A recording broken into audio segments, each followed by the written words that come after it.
Hello and welcome to Critical Tumblr, where a bunch of longtime friends and nerdy-ass Tumblr users transcend geography through the power of Skype to play Dungeons and Dragons and critically fumble a lot. While we do transcend geography, we do not transcend getaways and vacations, so we're missing Antheus again this week. We will also, rather unfortunately, be missing our bard, our next session, which is, to anyone who's watched the most recent Critical Role, that's a blow. That's just a blow. We love our bards. We love our bards. Yeah, just clutch bards, but yes, bunnies or foxes, they're so much fun to polymorph.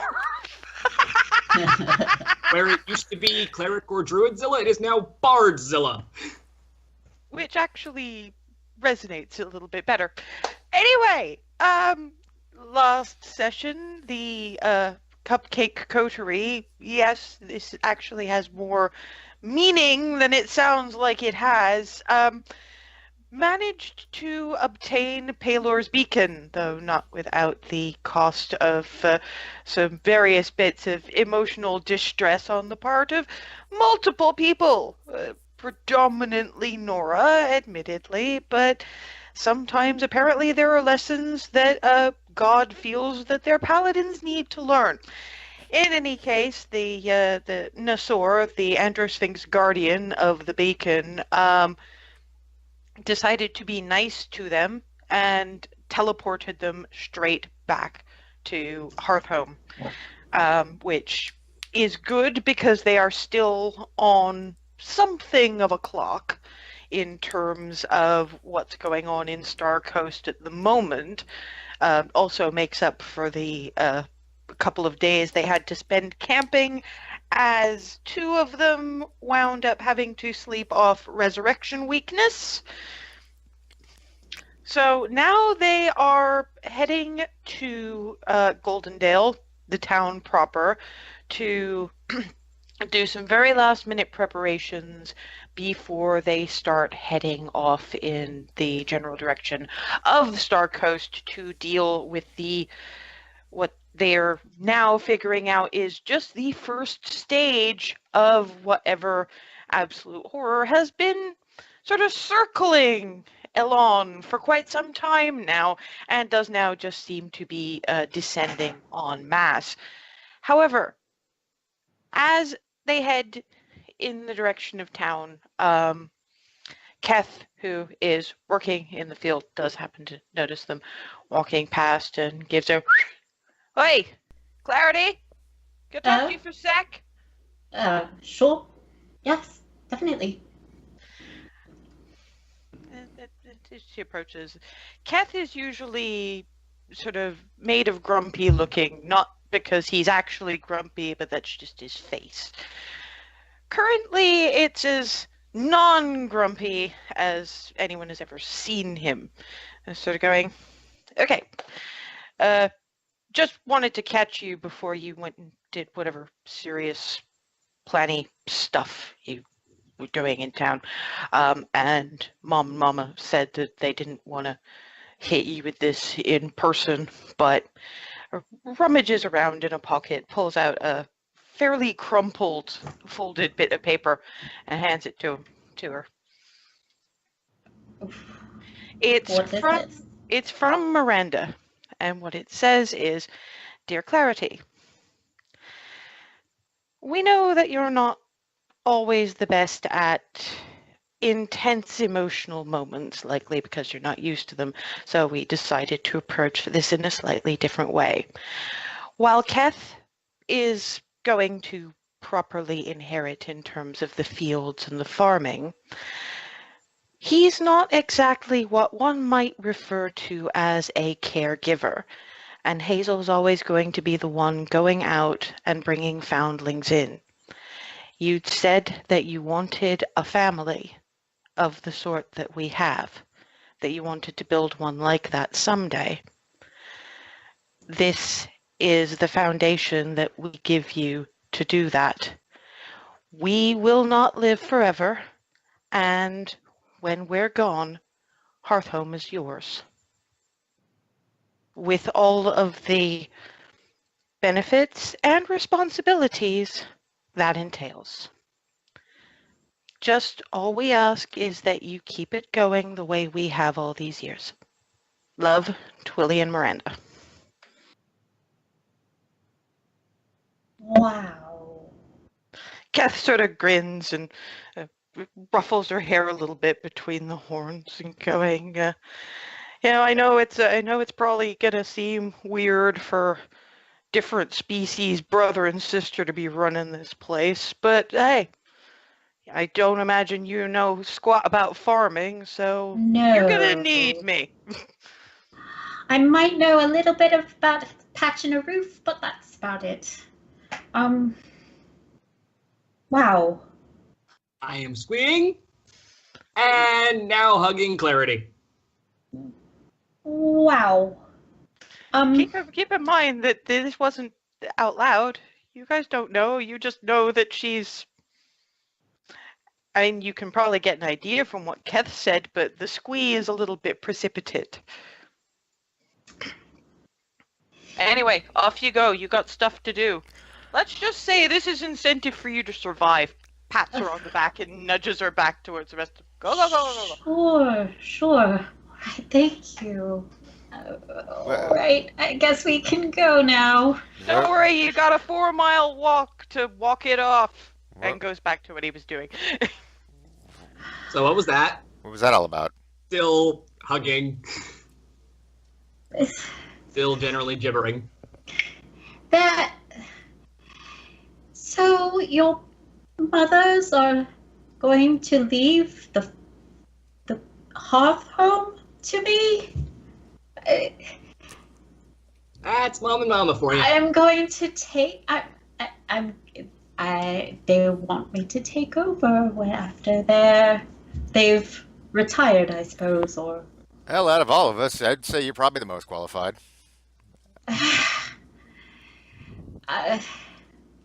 You do realize I just met all of you like 2 weeks ago. And Actually, that brings up something. Okay. I didn't fall asleep right away last night, so I kind of got to thinking a little about everything. So, and that we've been going through. And I know Nasir had that whole bit about, what we can teach each other and all that. Well, it got me thinking what y'all have taught me so far, and it boils down right now to basically two things. First one being, blood don't mean crap when it comes to family. Y'all are family, and there ain't nothing gonna change that. And two, none of what we got going on is gonna be easy, and I may not put much faith in God's, but I've got faith in us. So I didn't expect to be bringing that up right then, but you saying that, well, there you go. So yeah, we're family, and this place needs the family to run it. So there you go. It's the family business, Clarity. Yep. I feel the same way, Definitely John. that. And you are family, whether or not you entirely are aware of it yet. It's just still weird. It's very weird. And Welcome to Hearth Home. Weird is the currency. And it's raspberry just a preserves, strange concept to me. or cranberry preserves. That- Excuse me. Yeah, and the cranberries. What's a strange concept, Clarity? Just that these people that I met several days ago just suddenly my family, and how did that happen? And it's mind-boggling still. That's how the Hearth Hearts roll. It seems so. Once they take We you in, you're just theirs, do no matter this. if it's no matter if it's been for a day or a year. Once you are theirs, you are theirs. Welcome to it. Getting that feeling. Mine, glump. Oh, Hazel, never change. I don't think she's ever going to, ever. No, probably not. I love you too, even if you taunt me constantly. I didn't say I didn't love you. I didn't say you not changing was a bad thing. I just said I don't think you're ever going to. Point. Besides, Hazel's been taunted by every sibling, older and younger, for a good 12 years now. I think she's kind of used to it.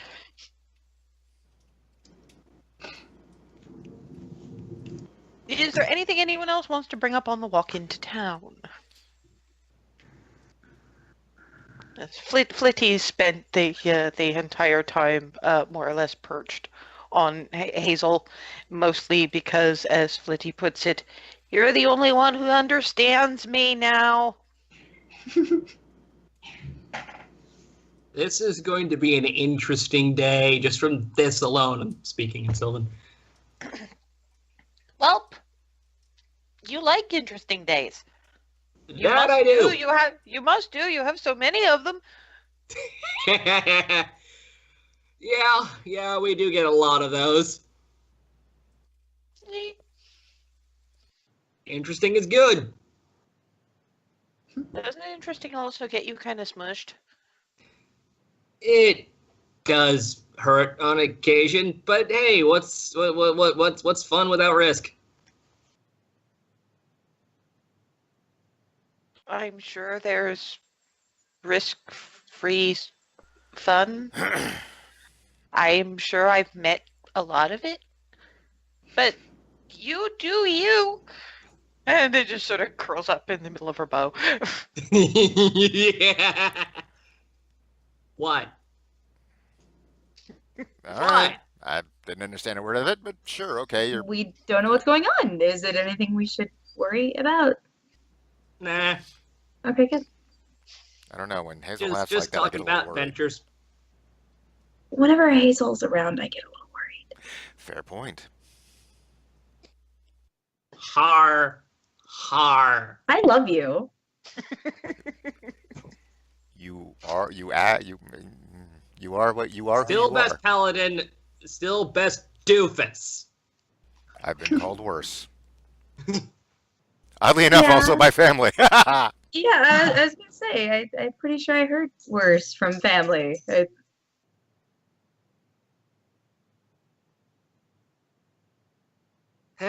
Well, where do we be going first in town after we get there?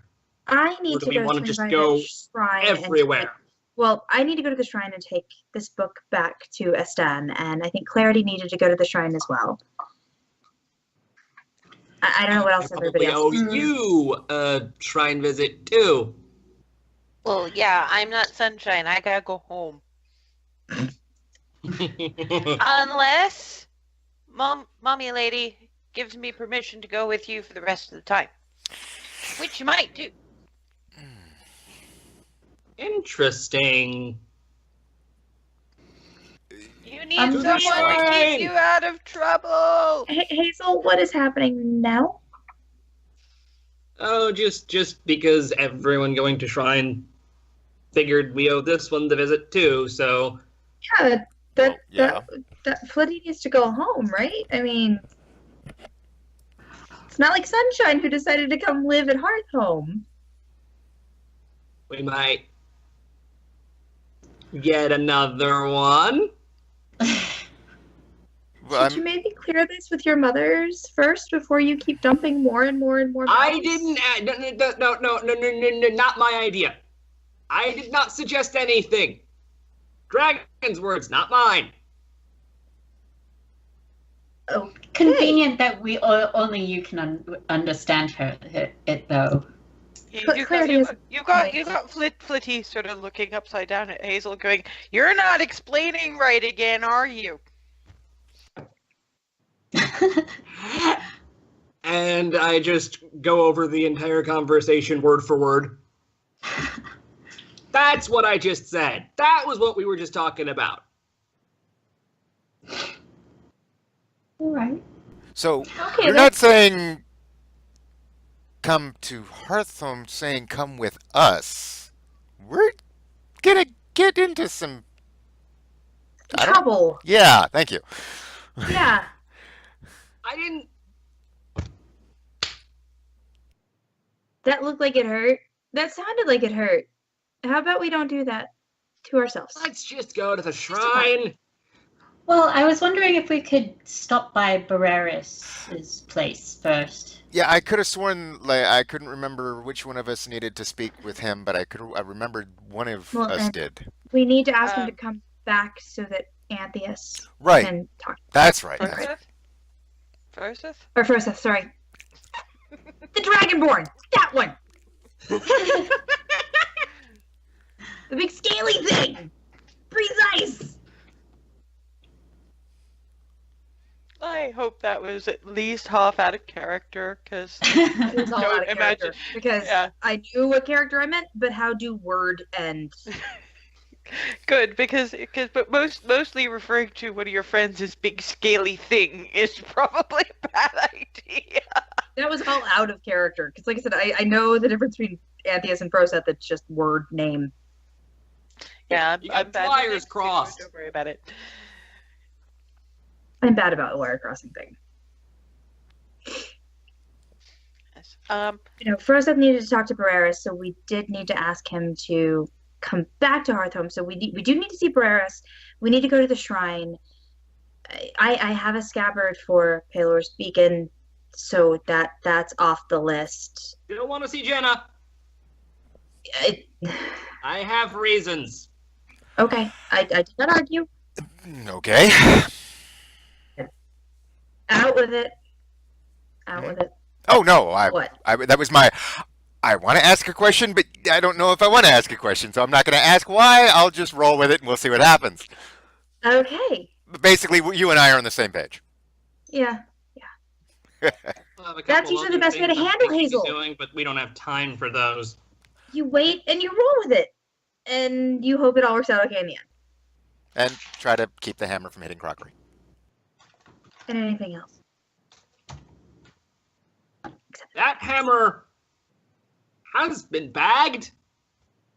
It's still in my bag. No, They're different. she's got a new one, remember? Oh yeah. The Thunder Hammer. Oh yeah. Oh yeah. So is the crossbow. That I hear you were okay with.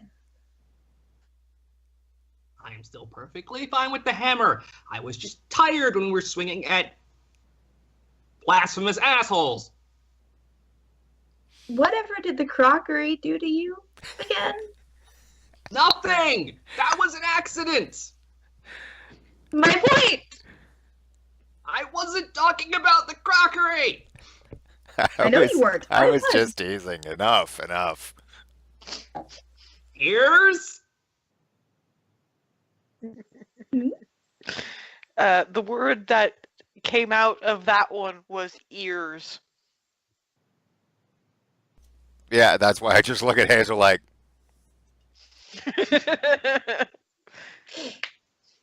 just no. the facial equivalent of no.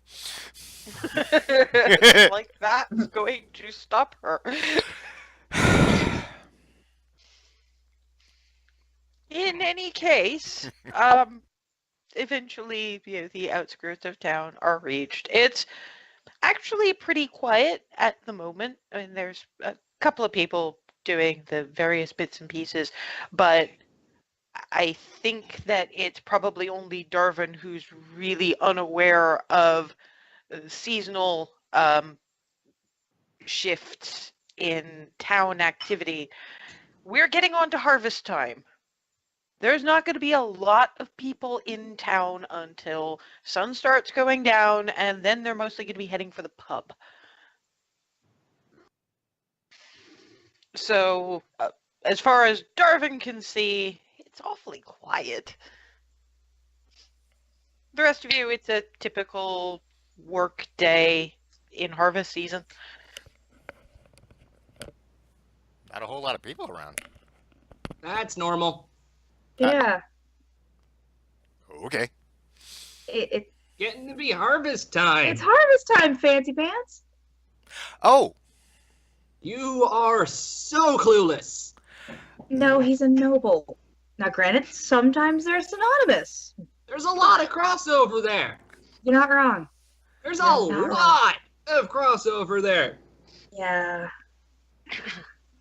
Now, Barreras, thankfully, is not involved in the harvest, so he is sitting in his usual spot at his rickety table under his little tarp, just sketching.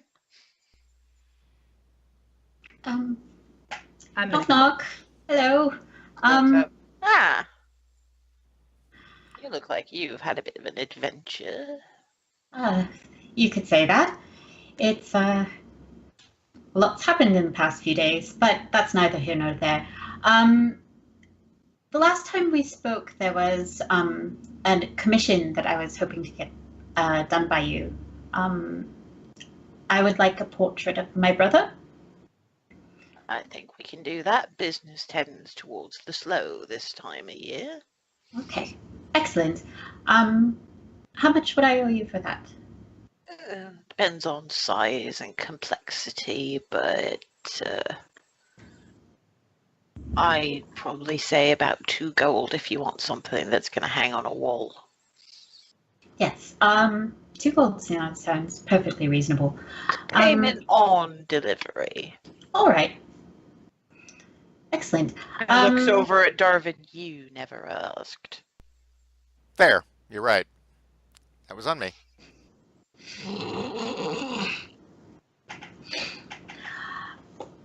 So I'm not sure how this process works. You give me a description, and I work from that.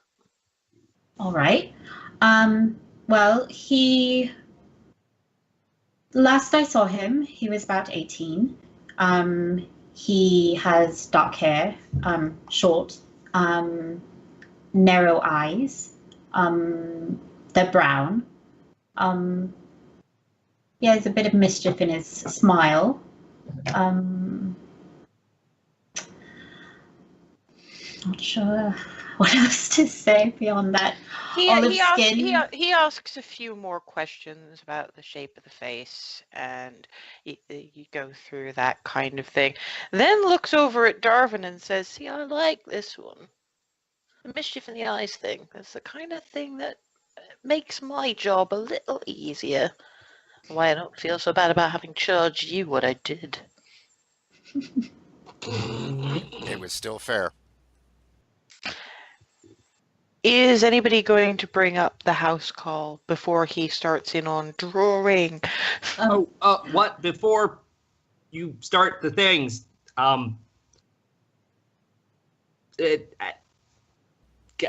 somebody say it. I am going to Our mangle. friend Froseth has would like for you to make a house call, if you don't mind, at Hearth.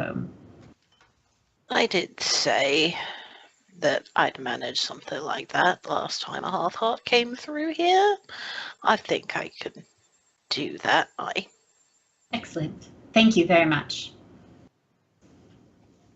You better be prepared to make at least some kind of extra contribution. With that, he gets up, gives a little wave of his hand. The entire rickety stall just poof, gone. And he hobbles away.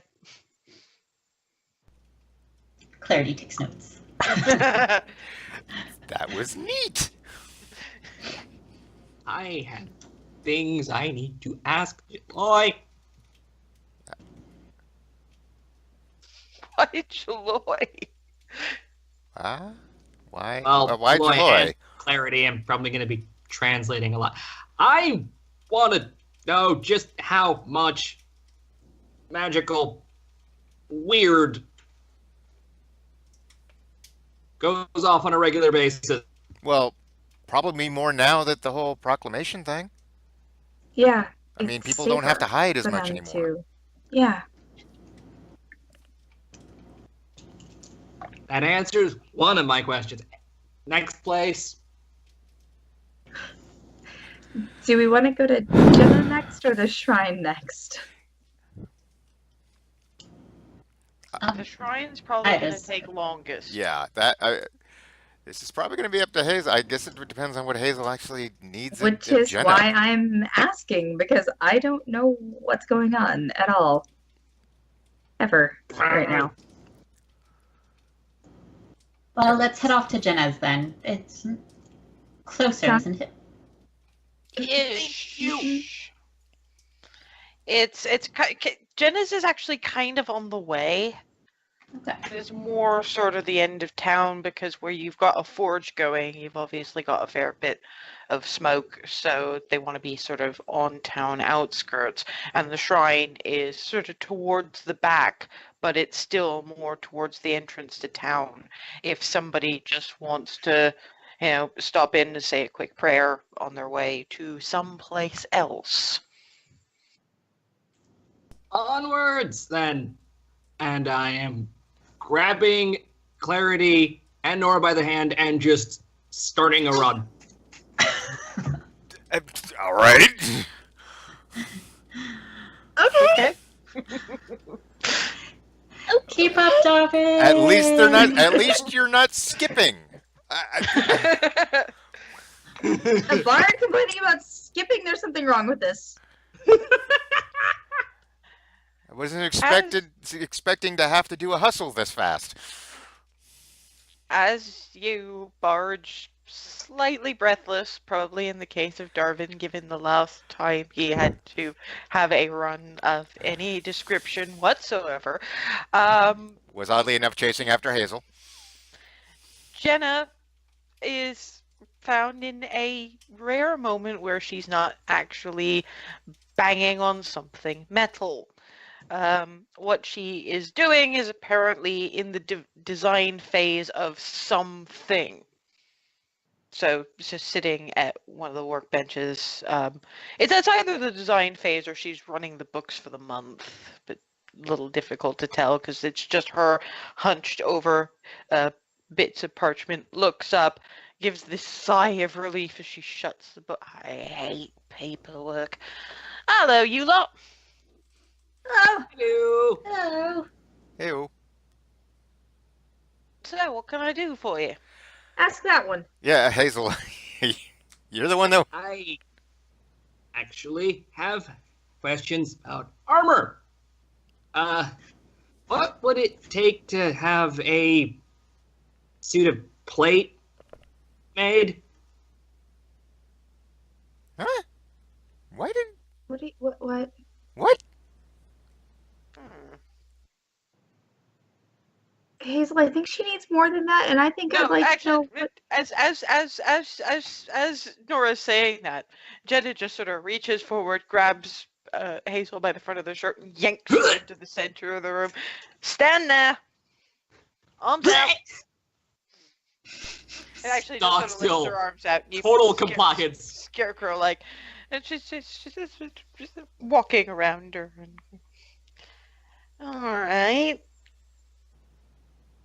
What's more important to you, movement or protection? Because you're gonna clank. I am If fine you with want. flanking. Looks over to Clarity and Darvin, who she clearly identifies as, you're the sneaky ones. How do you feel about someone else clanking? Well, I clank enough, I think, for everyone. it's going to make things a little bit difficult sneaking into a place. I don't know, but I if you don't need, sneak very good already. well, if you need protection, What brought this on, lass? A large amount of vine blights and Oh, bad things. gulp. Also cultists. Am I it looks over to Nora. Am I gonna get to finish this sentence, do you think? I think she's done with everything that happened that brought this on. That's all I remember from the top of the list. All right, you. You do know there's more ways than wearing a bloody pot-bellied stove to keep yourself from getting hit.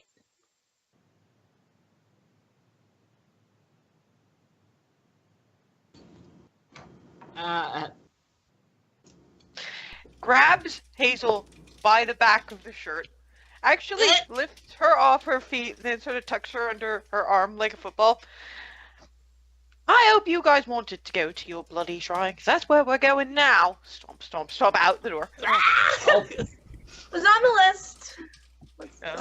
Of all the things I expected to see today, that wasn't one of them, but that was really, really Thank you. funny. That was great. Hazel is now a football. Bye, guys. Gosh, she's strong. Okay. She's a blacksmith. They need to be. Oh, I know, but impressive.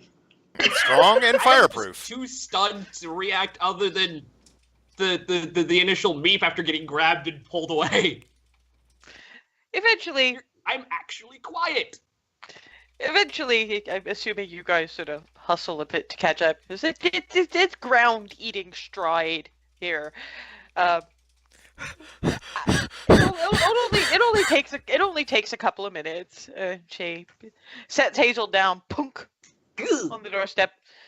Wham, wham, wham, wham, wham. Eston is the one who opens the door. Oh dear. Oh well, look Hello. at you lot. Hi. Looks over at Jenna. Not that watching your approach wasn't satisfying in ways I cannot begin to describe. But why have you delivered this? Look, you got a cleric, what used to be in the field as a healer. And I know there was measures taken to keep that one from getting hit. I think it might be time for that to get passed along. It was already in the works, believe me. Now, if you don't mind, unless you actually wanted to come in and pray for once. Look, I like the gods just fine. I just think that believing in them is like believing in Benson. They're there, they do things, they're very useful. But I'm not gonna sit down and be on my knees because I don't really ask them favors. Seems a little bit disrespectful for something that big and actually powerful. I go asking them for favors like they were the bloody shop down the road. Shoves Hazel in. My work here is done. Off she goes. Eston is just, I take it you were successful? I was. We were. And thank you. And I have this for you to give back. And I very carefully take the book out of my belt pouch and hand it over. Thank you. It was very useful and very helpful. I appreciate it. He looks it over very, very carefully. And it actually looks over each page to make sure nothing's missing, ripped. No one else smudged. touched it, I promise. I I know. was the only one. I know. Thinks about it for a minute. Thank you for taking good care of it. I hope it was useful. Paylor! Stomps off down the road. Apparently you're supposed to be handing off something field-worthy. Slam goes a door. Oh, It's amazing how quickly I got used to this when I was here that night. You get used to it, really. Is it always like this? From what I could gather, yeah. Yeah.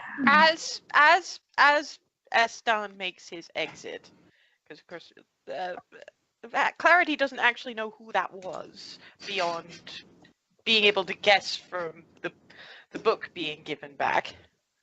But as grumpy, wiry elder dude with a couple of bruises on his knuckles, if you were looking, leaves, there's beeping sounds from up above, And down from the rafters come the rest of the fairy dragons in all colors of the rainbow. And they look at the new person, and a couple of them take perches on.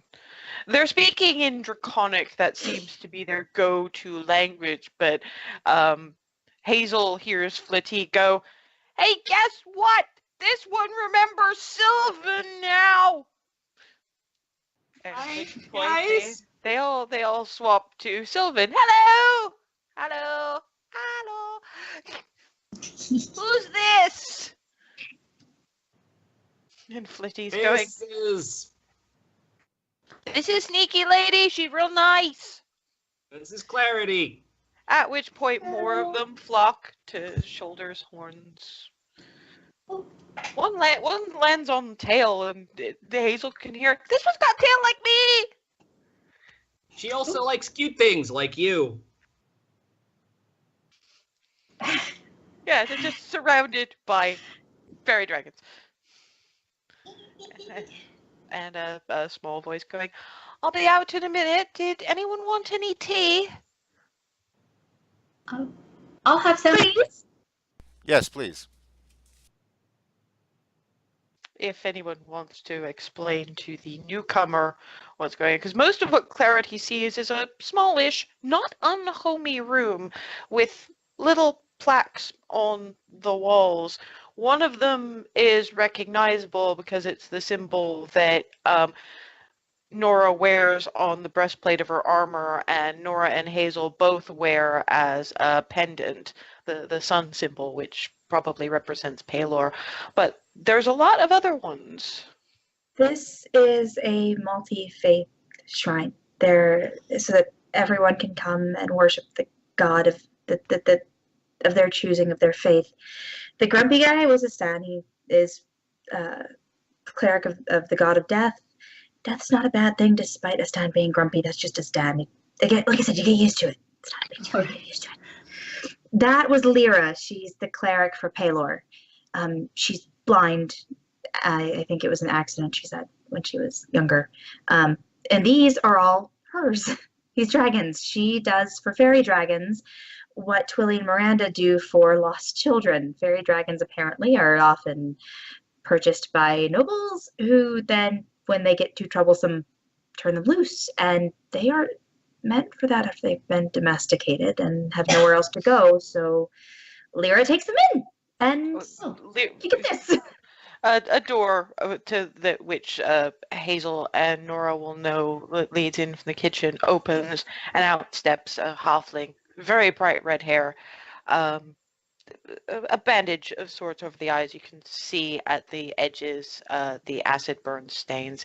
Says, "Also, sometimes either they escape, or I will admit to having done the occasional fairy dragon jailbreak in my time when they've been being abused.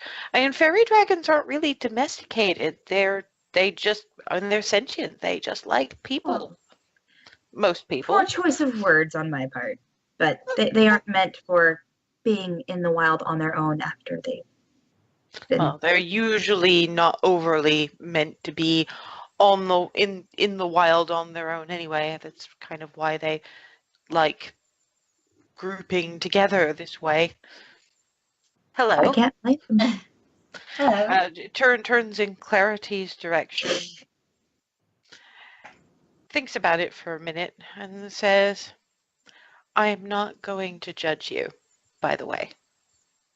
All right. Not because of what you are. If you're worried about that, and I get the impression that you are, please don't." All right. I'll take your word for it. It's good to meet you. I've heard a lot about you. It's good to meet you as well. Holds out a hand. And she takes it and shakes it. You have a name, I hope. Clarity. It's a pretty name. Thank you. Holds out a cup of tea, and there's a couple of cookies on the edge of the plate. The fairy dragons like cookies. You might want to watch out. I know. Feeding cookies. I'm already in the process. So. Lyra just chuckles and hands Clarity a bag. Do have one or two for yourself, but here, treat All them. right. There's Thank you. there's about a dozen cookies in there on top of the ones that are on Clarity's plate, so that she doesn't end up deprived. One for you, one for you, one for you. There's peeps of thank you. I like her. Does she do pettings? And Flitty's like, oh, believe me, she does petting. She does all the pettings, but she doesn't have enough hands right now. So you're all gonna have to wait your turn. Did say she likes cute things. Yes, All I the know. cute things. You are all adorable. Thank you. I have no idea what's being said, but knowing I don't either. knowing this one, it's hilarious. So, what it says, Lyra? What can I do for you? Aside from apparently cheer these two up, it's good. It's good to know that you two are all right. I suppose by now you'll have noticed certain added extras to your protective amulets. Yes. Yes. Yeah. Yes. And thank you so much for that. We literally would not be here if it weren't for that. So I know. I think my only regret is that I was taking tea with Twilly and Miranda and helping with the, by now I imagine you've seen additions to a certain outbuilding. When I felt them go off in quick succession, I did rather unfortunately drop my teacup. And for someone whose eyes are kept hidden away for the good of everyone's appetites, I'm not very good at prevarication. So if they seemed particularly concerned when you got back, that's probably why. Sorry. I noticed. I tried to get these two to not say anything. I didn't. You almost did. No, I actually, realize either. Actually, she didn't. These two thought it was because Flitty had come along. So take it back. Well, no, Hazel can quite easily have misinterpreted. Mm-hmm. But you are free to explain, because if Nora didn't know, this is coming out of nowhere. No, I didn't say anything because I didn't want to worry your mothers. If you will recall, you thought I was going to say something, and I told you I was intending to say something entirely different, which is what I did say. I saw what happened to you and to Clarity. I'm the only one who did. I knew what was going on. I'm not going to worry your mothers with that, especially not when it. If I'd done my job better, it wouldn't have been that way. Yeah, I know. It is All right, still. all right. Wait just one moment. Can I please explain something to all of you before this gets any worse? When I lost my eyes, I asked Paylor to let me continue to do my job, but not necessarily to give my eyes back. What he gave me was a very different kind of sight. I can feel the guilt from you, points at Nora, and from you, points at Darwin, and you both need to stop because it's giving me a headache. Please, I don't need a headache right now. It was not either of your faults. Things happen in the heat of battle. Believe me, I know. This has to stop. You dwell. I can feel you dwelling. Let it inspire you to do better. Don't just cling to it as yet another way to beat on yourselves. The world will do enough of that for you. Now, please stop. Sips her tea. Lesson learned. I'm sorry. No, thank you. Thank you. Well, it doesn't mean I get to snap at you. It just gets a little overwhelming from time to time, but it was what I asked for. I wanted to keep my own lesson. Well, and we got. I mean, things happen, but we got what we needed, and that is a chance. So we're still here, and yeah, things have been learned. So we'll just go from there. Now, how can I help you? Did you want to go think- first, Nora? Okay, out of character, I'm having a brain fart because it's been a week. I thought all I needed to do here was to give the book back to Eston. Unless you had anything else, I didn't know. All you said I don't was think I do. I just need to give the book back to Eston. So back in character. Actually, I'm okay. I think this is something you wanted to deal with in private, though. So I thank you for the tea. It's been wonderful because I've been drinking as we've been talking. I'm gonna actually go excuse myself to the pub so that you can have some privacy, clarity, Oh. and hey, you know where to find. Wait a minute. Wait a minute. You're making some Mhm. assumptions. Clarity, it's up to you. Do you want privacy or do you want moral support? Whatever you all want to do. I don't care to be private about it, but if you would think you'd want I to. assumed that you did, and if you'd rather not, then that's okay too. I figured you would tell me either way once I started telling you what I thought. I mean, if you think it'll be boring and you'd rather be at the pub, No. Listen, You I may don't think it would also- be boring. I thought you would want privacy for it. I know this has been something difficult for you to wrestle with, and I know that you are a private person, and I didn't want to be unintentionally intrusive. I grew up in a pub. There is nothing private in a pub. There's not. But I know that's not how you grew up. What I will say, though, is that you two may have a perspective that I lack.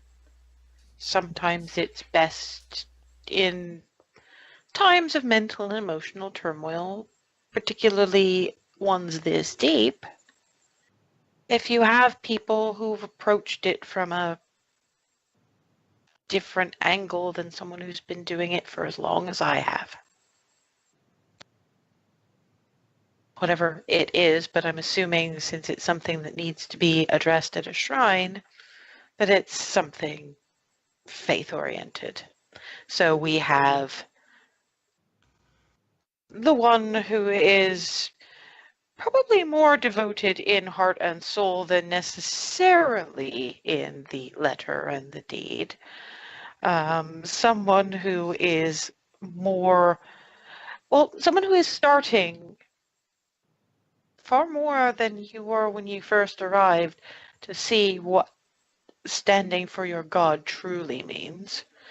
And someone who is only just figuring out that the gods are there and they might have something to offer besides a party once every few months.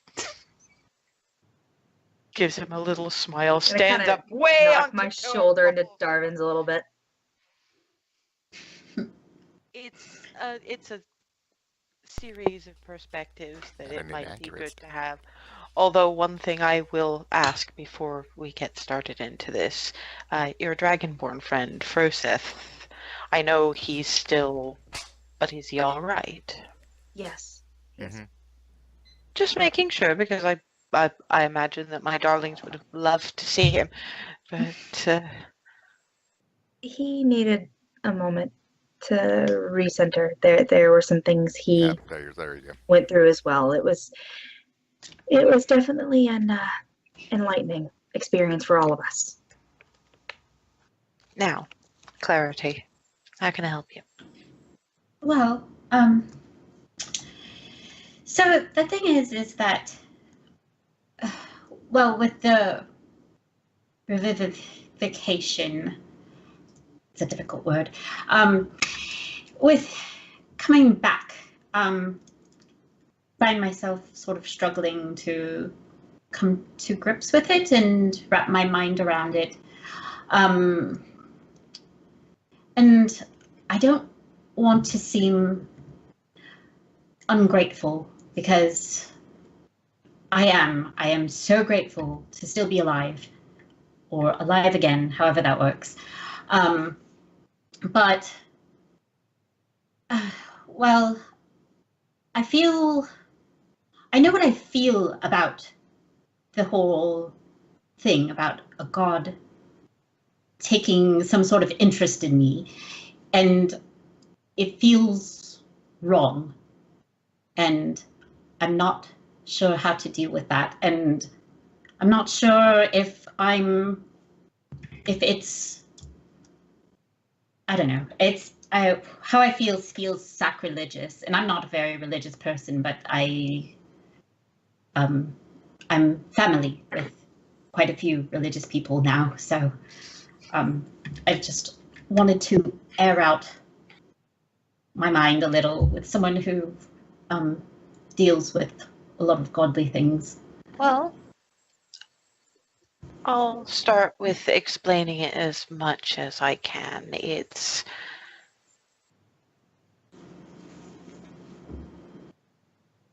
If it helps, I've never seen it done this way, and I think most of the time, if it's not done under the auspices of an actual god, it can go to not wonderful places, but it's not only down to divine intervention. It's an expensive process. It's not to be done lightly, and it doesn't always work. It's not the god necessarily just saying you have to go and going. At least not unless it's something like, well, if it helps, it's more that you're still alive rather than you're alive again in this circumstance.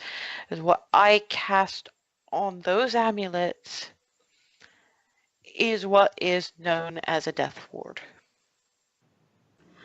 And well, I've heard of that, and if it weren't for hearing a voice, I would have thought, oh, this is just a spell that Lyra had cast upon my necklace, and that was just its effect. But there was something speaking to me when I died, and I don't understand why they're taking an interest now. And I'm angry. I am angry, and because why are they taking an interest now when I have been? I'm happier now than I have been before. I needed someone before. I needed help before. I needed people to keep telling me that I'm an all right person, that I'm not evil. And for people who were of faith to not shun me at the doors. And where was he then? Where was anyone then? And I'm angry. Okay. I understand that, and it is something I've seen before. I have a question for you. Right? Did you believe it from these people immediately? How long did it take for you to let them in? They let you in with, at least the Hearths did, without a hesitation, without really a thought beyond we love this person. Did it take you a while? To love them? To love them and to accept that what they were saying about who you are was actually true. It didn't take long at all. But it took a little bit of time, didn't it? I suppose. Comparatively. I can't say why this would have been the case when you were small. I do know that Palor, like most gods in all fairness, doesn't go where they feel that they're somewhat pushed away. And maybe this was not a deliberate thing, but given the prejudices that do exist, and I and others like me have tried to fight against them, but that doesn't always hold sway. The edicts about weaponry and the recent proclamation they had to make about magic just because of the prejudices against magic and its wielders. If you heard as a child enough that you were damned, that's a door you closed. You didn't mean to. I'm not saying you did it deliberately. And this is just a theory. Of philosophers debate about this kind of thing constantly. But if you believed yourself damned enough, it's possible that Pelor simply didn't influence you directly. And there's only so much the gods do now to influence. I don't know how much of the creation myth you know, but they stepped away from their creation. They don't deal directly with it except for one. And Istis, the god of fate, goddess of fate is that one. The reason that he sent down one of the gods, just one, was sent down, allowed himself to be stripped of all his powers to train the clerics and the paladins, so that the gods would have some influence and impact on Earth. They deliberately set themselves apart to have some filter so that they weren't constantly micromanaging their creation. I don't mean for why didn't he just pick me up and make things better for me, or any of the gods really, but it's just I didn't start thinking I was damned. You know? You start thinking that you're damned after people tell you that you are. And after you've heard it from people and you think, well, this must be true. And it was a long process to not hate that about myself. But at a certain point, you either accept it or embrace it, or you spend your entire life hating yourself. And I refuse to hate myself any longer. I'm done with that. I'm done with that part of my life. And I decided that if I'm damned, if I'm going to the hells or whatever happens to damned people, regardless of whether I'm good or bad, then, well, I might as well be good, because that is all that I have to offer this world. The only thing I can say is that I am not the person to ask this, but from a theoretical, philosophical point of view, as I say, Istis is the one that weaves the destinies of men and women and everything in between, but the broader multiracial, multigender men, it's possible that that was the background that it was felt you needed to become the strong and caring despite all odds person that you are. I know it's cruel and unfortunate, and it doesn't take away a lifetime, or at least an adolescence and childhood of pain. I do know that sometimes in these circumstances, perhaps entities want to make it up. Perhaps your fate was woven in such a way as people talk about tempered steel. Perhaps that's what was felt that you needed to be who you are, and the question becomes, these people, gestures to the approximate area in which Hazel and Nora and Darvin, they love you. They respect you. If you weren't the person that you are, a lot of what has happened, up to and including the spirit that motivated the creation of the Death Wards in the first place, wouldn't have happened.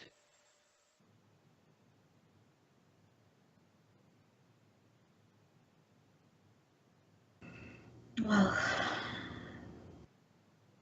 I mean, it makes sense, but I don't know. I feel like perhaps I have more questions than answers that I don't even know how to speak on. That's the nature of philosophy, I'm afraid. There's always questions, and there aren't always answers simply because of how the world was made, how the gods are. All I will say to you is that you're not being dragged along a set course. Things are put in your path. How you react to them is up to you. And in the end, I'll also say this. Remember I said earlier that this revivification doesn't always work. There's a number of different ways to do it that may or may not rely on having the physical corpse or them being dead for only a certain amount of time. But whether it's within a few seconds or within a century, there is one thing that always comes into play. Your will. You have to want to come back. And I think the only reason the Palor spoke to you was because you were probably in a bit of a hurry, and to remind you that if nothing else, there was work that still needed doing. I doubt it will be quite the same in future, but I'm just saying that this isn't just a God making merry with you. Right. It's giving an opportunity. It's opening a door, partially because the appropriate prices were paid, and partially because intervention has happened from the agents of those gods who have their own free will. One day Hazel will be able to do this.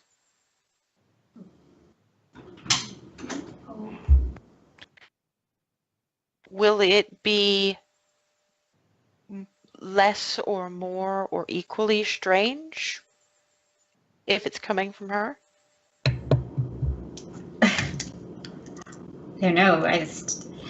It's not how it happened. It's just, I mean, it's not who brought it about. It's just that it happened. But that matters. I'm afraid that does matter. It's not a spell like you would think of them. It's asking not even for something, but for a chance.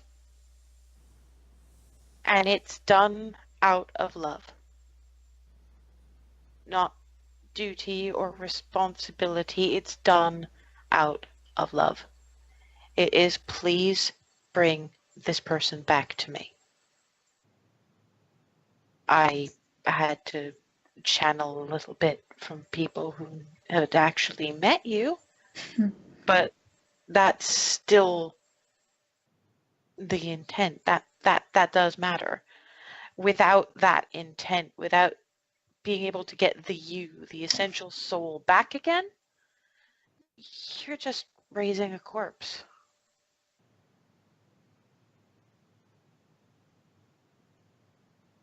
Right. I don't mean to interrupt or interject, but I'm gonna state the obvious. Clarity, we need you. We want you with us. Done. Simple as that.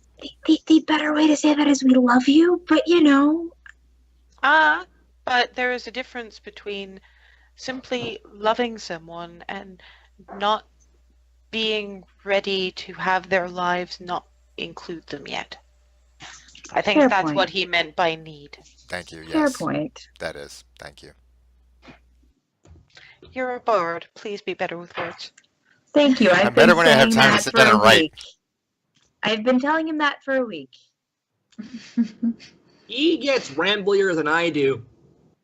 No, he's more direct. He still mangles things. He does, but in a different way.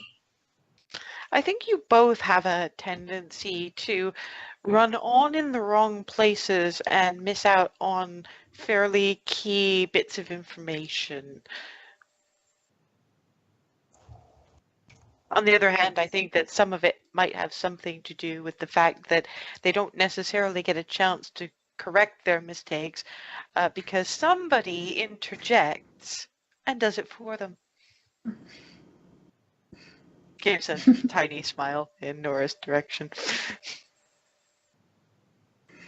You'll all learn. Everyone does. But my primary concern is, are you at least feeling a little better, Clarity? I am. I have a lot still to think about on the side when we're not trying to stop unspeakable evil from taking over the world, but I will give it some thought.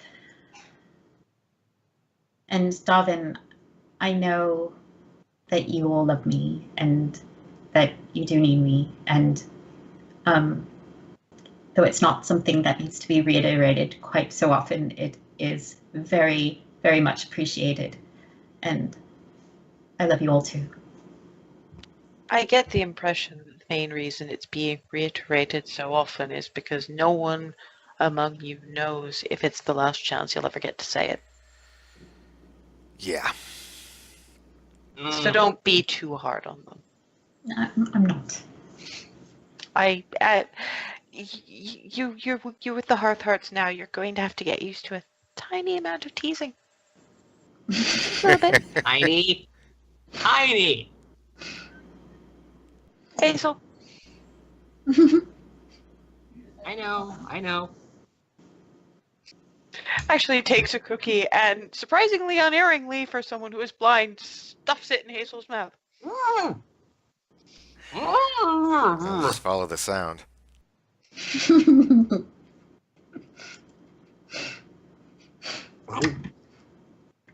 Was there anything else I could help you with?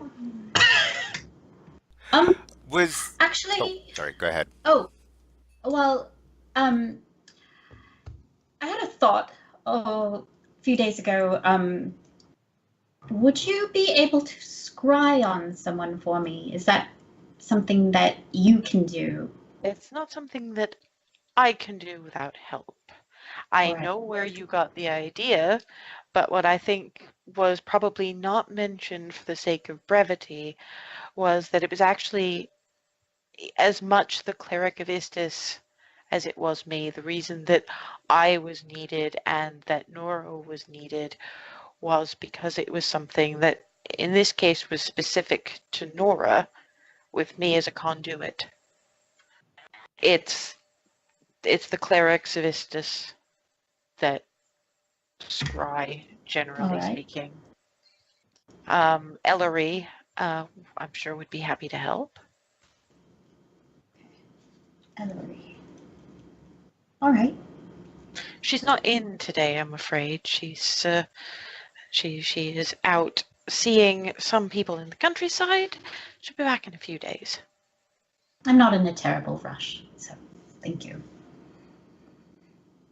Oh boy. Just had a thought, but I can wait for that same person. It's probably going to require that. All right. The chasm. I'll make sure that she knows that there are people looking for her, so she doesn't go off wandering again. Or at the very least, give a few days lead up before you come to call on her. Unfortunately, those who deal in divination tend to be in fairly strong demand. It was lucky that she was in when Nora needed her to begin with.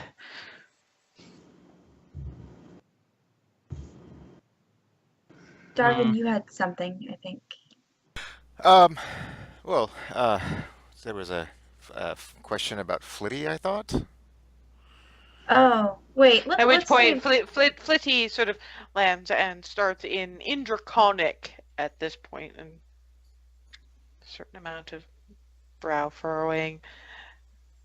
Response.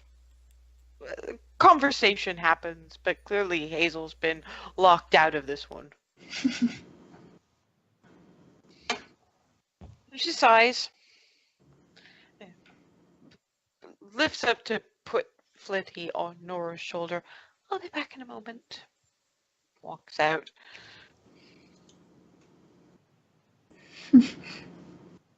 Reach over and Flitty's just puffed up and proud looking. Scritch. She comes back with this little brass. It's almost a collar. The little symbol of Palor engraved on it. Sighs. Locks it around Flitty's neck. He just puffs up a little further. Shakes her head. Looks at Hazel. You best take good care of him. Yes, Excuse me, I think I need to go and make some lunch. It really was wonderful to have met you. Wanders off. Climb. Part of what had happened, didn't Jenna say there was something we were supposed to ask her about that you guys forgot? With I was going to say At which point you have would. Eston leaning out the door going, Palor, they still need whatever it was that this Jenna person was talking about. Oh, right. Takes a deep breath. You can actually hear it from the kitchen. This is. See her disappear into another room. Comes out with a box. An old cedar thing. Punks it on the table.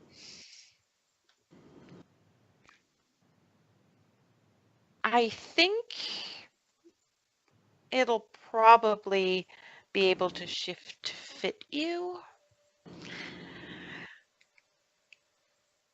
I found it difficult practicing medicine and wearing armor at the same time.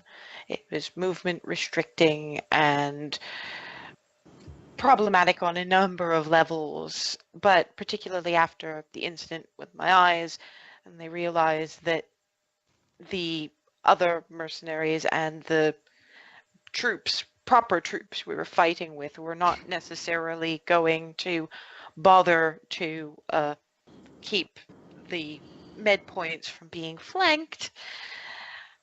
The crew sort of clubbed together and they got me this.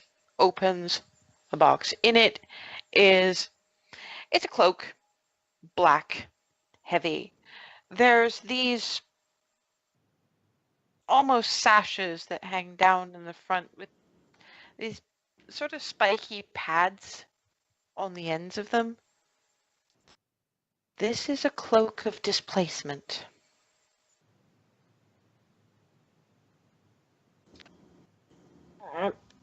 Only wear it when necessary, because I'm told by the conventionally sighted that it can give you a nasty headache. It's essentially designed to do what displacer beasts do. Oh my. It will make it look to the average observer like she's standing a few feet off to the side of where she's actually standing, Ooh. which makes her harder to hit.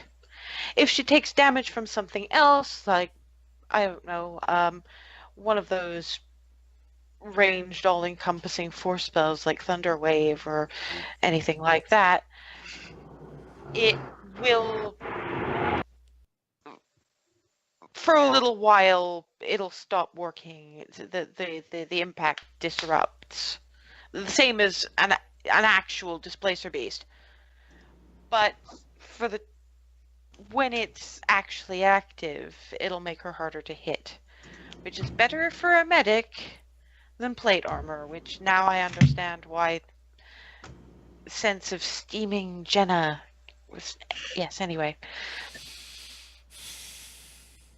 Thank you.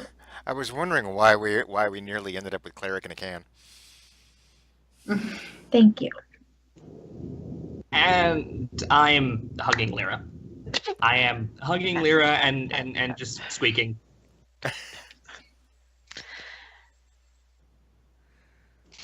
Right. I really do need to start getting lunch going. Estan actually does get ever so slightly less grumpy if a decent beef and barley soup is involved. And you had to tell them that? Yes, I feel it necessary to give fair warning about you. And into the kitchen shuts the door. So they're still flitty, sitting proud on Nora's shoulder. We'll. What? Why the? Hazel, would you mind asking Flitty why the collar? As we walk, out. I mean, it looks great. You look awesome. It's a protection got like the- you the- guys have got. Oh. I'm translating. I got the box on me, right? Yeah, I'm assuming you took it with you. Yep. Yes. Tell them I asked if I could keep coming with you to keep you out of trouble. Because somebody needs to keep an eye on you. Translating. So, This is true. This is very Mommy true. Lady made me protection like you guys have got. Still I translating. thought that might have been what it was. Oh. That is the best. And that is a huge relief because that was my big worry. I mean, we have enough to just. Mommy Lady's smart. What I think Mommy Lady didn't really get a chance to ask though, but it's been a thing people have asked about, and I don't really understand it. So I am hoping that I get some idea of it when we're actually there. But she wants to know if you know how you're going to make the fog stop. Still translating. No clue. None. I mean, That sounded like an idea. Well, it's got to have a I source. don't I'm gonna know have if to it will. ask. Hold on. Look, Clarity Hold on. has a. I take out a book and say, well, I got this book at the fair, and I don't know if it will actually help in this regard, but it's worth a shot. And I write in it, what is a spell that causes a fog of death? I'm explaining it as the zombie fog. There is an extensive list of poison clouds. It's not quite what you're looking for partially because the language is so vague. Probably need. Do we need to know more about what it actually is? Maybe. Is there a way to do that? We know that Petunia's magic held it at bay while we were able to get out. So it responds to wild magic, but I what? I don't know. I'm not. My magic comes from there. It doesn't come from. I'm not overly familiar with a lot of other magics. Keep in mind that the force behind it was described as tainted god, so. Yeah. The things that stuff made, though, when we hit them with Palor's light, they didn't like that. Remember? Even the I do. cultists. There was that cultist that just.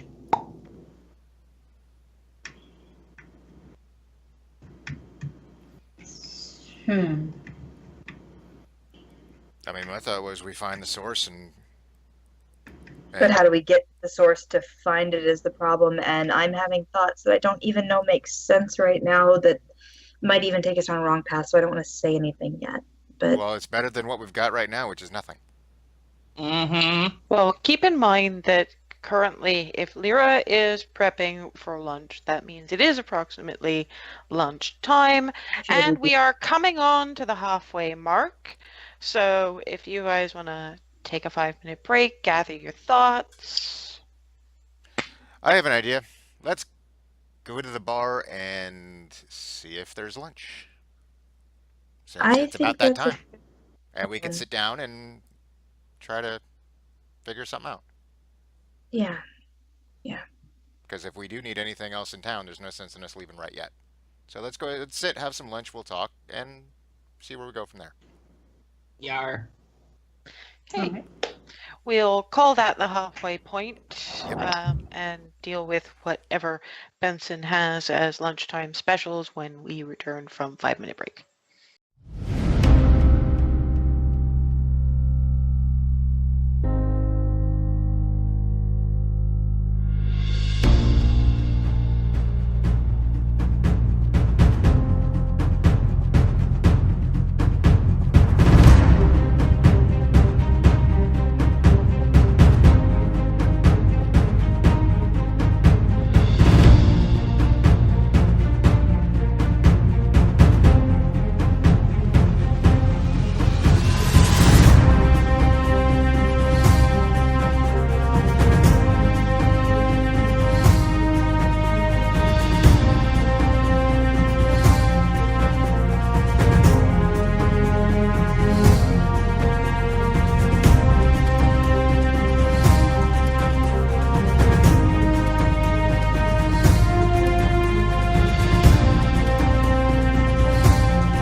And we're back. Okay, the gang was heading in the general direction of the Golden Bough to have lunch and try to think of answers to some questions. The damage done to the Golden Bough has largely been repaired. Excuse me, the hole in the ceiling has been patched. Having a little trouble scrubbing the last of the scorch marks off the outside of the building. But, you know, it's whole. It's there, and there is lovely cooking smells that indicate some sort of savory pie crust. And there's Benson. It's quiet because it's it's the lunchtime. Glad you guys were back in town. For the moment, anyway. Hello. Hello again. What can I get you? Our specials today are we are doing the chicken and mushroom pie with root vegetable pie for the more vegetarian option. I will have. Oh, sorry. Unfortunately, we are out of your family's ale. I can't It's complain. it's been Means it's been filling. popular, and we're still waiting. We're still waiting for the next shipment in. I'll take the chicken and mushroom pie, please, and some of your ale. The house ale. That's pretty much what we've got. Same thing. Hey, exactly what I although- wanted. Although we do at the moment have a light and a dark. Dark, please. Same thing. Yeah, dark sounds Best good. paladin. That makes for. Easy enough. If you'd like to take a seat, it brings out your mugs. So, Ah, no Dragonborn friend. He needed a moment. We had an adventure, and Yeah, had some he's taking a things to think day, over. meditating, that sort of thing. yeah, doing monk stuff, for lack of a better way to put it. All right. I won't pretend I know what you mean by monk stuff, but take a seat. I'll bring your pies over in a couple of minutes. Thank you. I'm not a monk. I'm not really sure what I mean either. I'm poking Darwin in the side of the head. Hey, It doesn't take very long. The pies are actually already ready. There's a couple of boiled potatoes as garnish. Thank you. It smells wonderful. We're fairly proud of this chicken and mushroom pie, I have to admit. You should be, just from the smell alone. I can't wait to dig in. yeah, I'm already. I know we.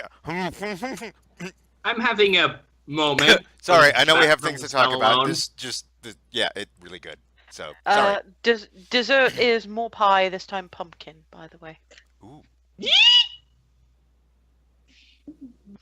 I'll keep an Okay. eye, but I'll be over there out of earshot. Thank you. Thank you. Thank you. Okay. Well, now that I got a few mouthfuls in.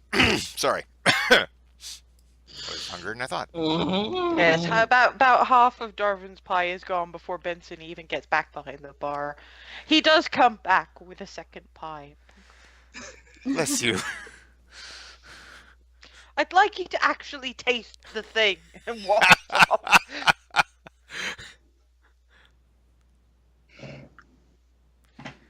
So, While we're eating, Clarity's going over her notes. Is there an Arcana check to see if I would know anything about this fog cloud thing? Given the previous Arcana checks you've made about this fog thing, the answer at this stage would be no. However, all of you make me an intelligence check. I say I've got some thoughts. I just haven't had a chance to bring them up in character yet. That's a save. 8. Bip. No, Oh, that's it's- 3. 19. It's Clarity going, well, wait a minute. That halfling settlement was supposed to be set there to guard and against this, pretty much this specific thing. And according to Hazel, they know. So if anyone would know how to actively banish it, it would be them. So I relay this to them. The question is if they know what's keeping them from getting it started, or have they started it? well, we should probably go there and find out. Yeah. I can't believe I didn't think of that. I was too busy being stuck on what I thought might be causing it, and I could be wrong to even think that we could ask somebody else for better information. Well, it's not like any of us have done this before. No, but Clarity will also think, okay, wait a minute, now we have to actually get there. We have a map that shows where it is because Torin did mark it on the map. Maybe that will show a route that we can use to get there, I don't know, maybe by boat or as much by boat as possible so that we don't have to get too close to it until we're ready to go in it.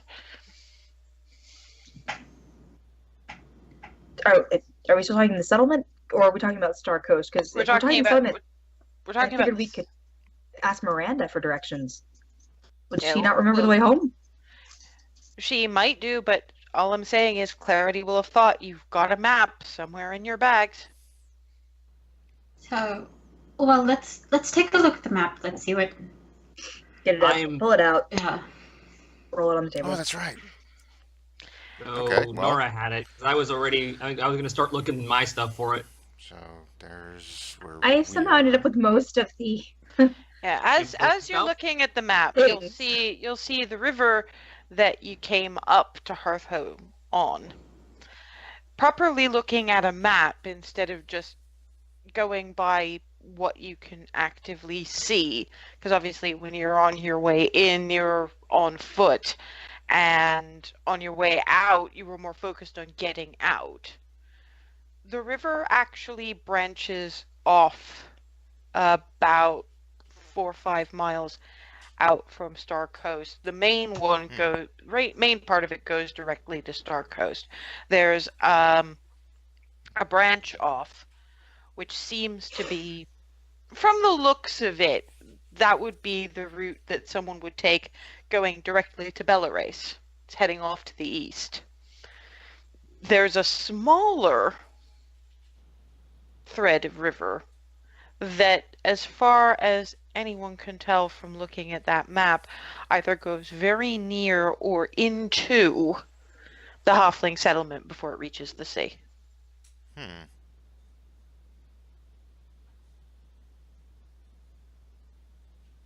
Well, and we might want to check with Miranda just to be sure this is, I'm assuming this is probably accurate. I don't know how long it's been since Torin drew this up. Well, not to mention, because the settlement itself is so small, you can't tell if it's into or off to Right. the side of. So Miranda might be able to clarify the specific a bit more, but it looks like, yeah, we can get there by boat, or at least really, really close. I mean, how's it look? I mean, what do you guys think? I think it's going to be a whole thing, regardless of how we get in there. Yeah. What do you mean in the whole thing?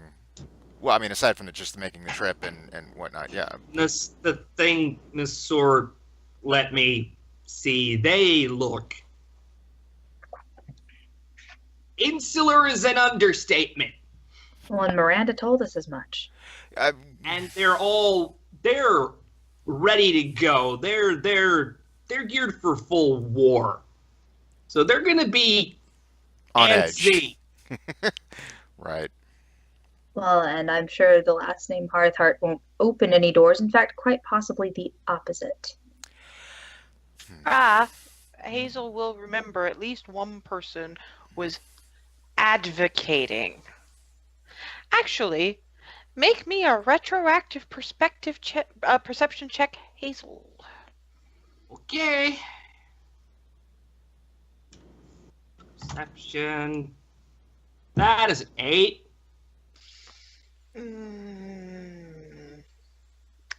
Yeah, okay. You're not sure. Not entirely sure.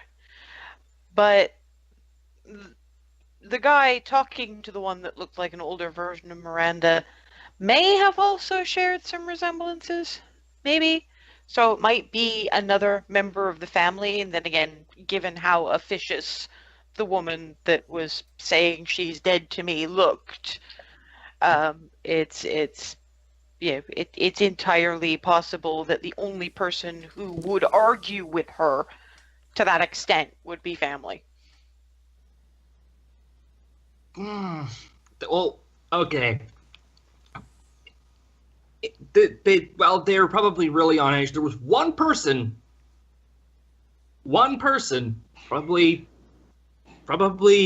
family to Mama, who was actually saying, why don't we ask her? We need all the help we can get.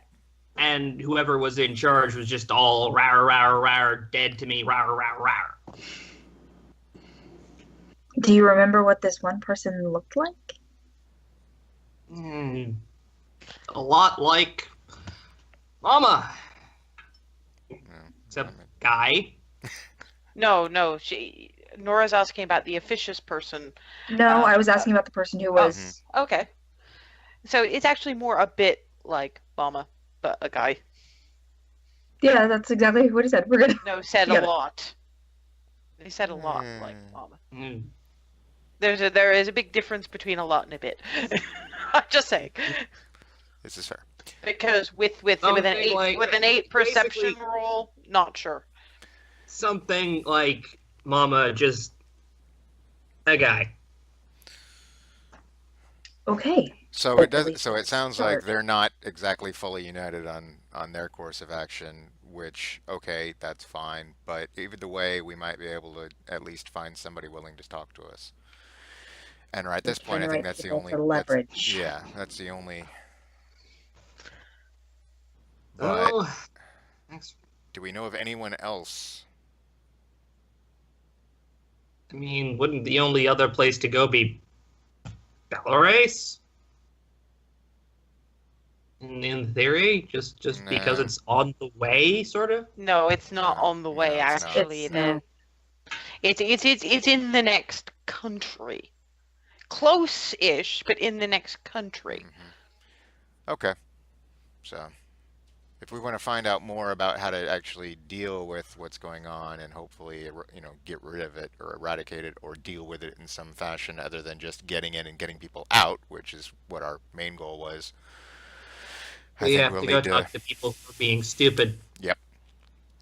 And then there's the other question: without dispelling the mist, how do you get people out? I was about to get to that point. Hadn't gotten It's there. hard to tell with you guys. It's hard to tell whether I need to call No, for an no. check or... I hadn't got. I was still not quite. So thank you. That saved me some time.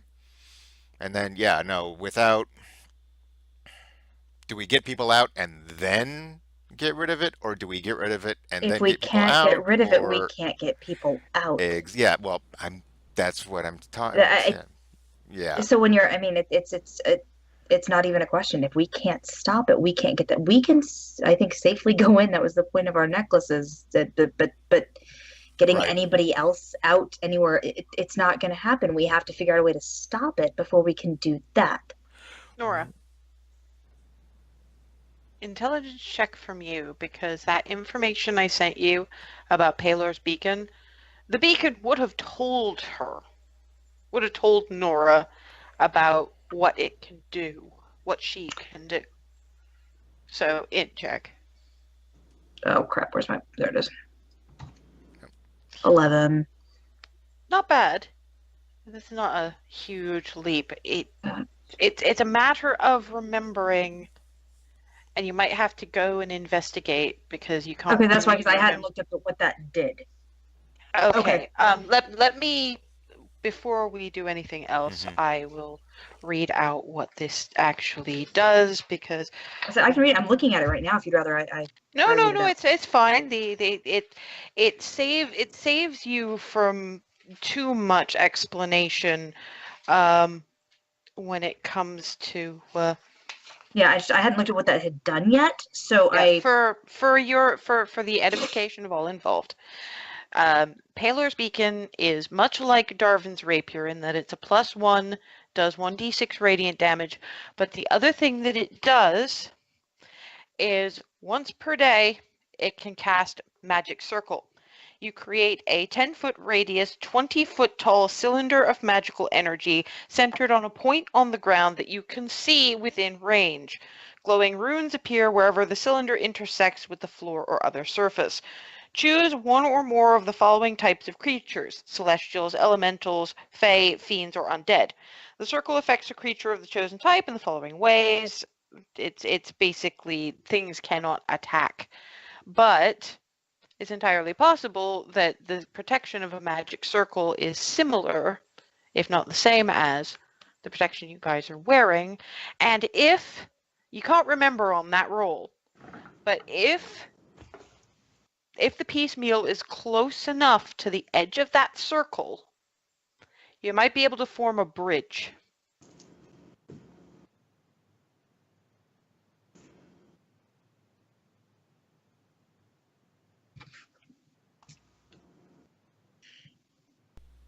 Are you talking like a tunnel bridge? Because wouldn't the fog still get into the Not stuff? not if you, and I would for the purposes of this, because this is a whole new rule set. So what I'm going to say is that because the magical circle will repel undead, it's not going to let anything within it become undead. Okay. Okay. Fair enough. Okay, so And people can still walk into it.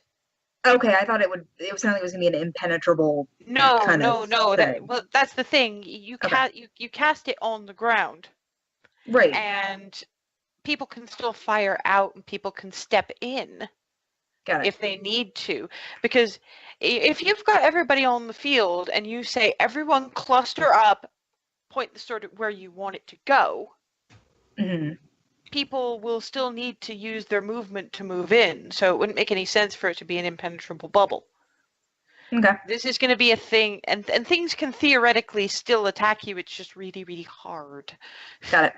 Okay. So yeah, this is something that, for the purposes of this, I'm going to say, because it basically repels undead, it's not going to let the fog affect people within it. Okay. Okay, so in theory, we need to get rid of this to even get people out, but Palor's Beacon has an ability that, from what I can gather, is kind of like what Lyra did with our necklaces. It will. I can make a circle of runes on the ground once a day, and at dawn every day is when I can do this again.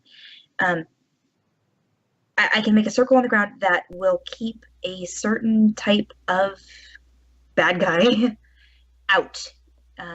Fae, fiend, undead, etc. So if I Right. tell it to keep undead out, if we can get close enough to piecemeal at the edge of the water, we can get people out that way. But it's still risky. Is it close enough? Is it? Right. I mean, it's still risky. Right, but at least right. It's something to bear in mind. But yeah, it's beginning to sound like our first course of action is going to be seeing the settlement first. Yeah. Because if we can figure out what this thing is, maybe we can actually figure out how to stop it. Right.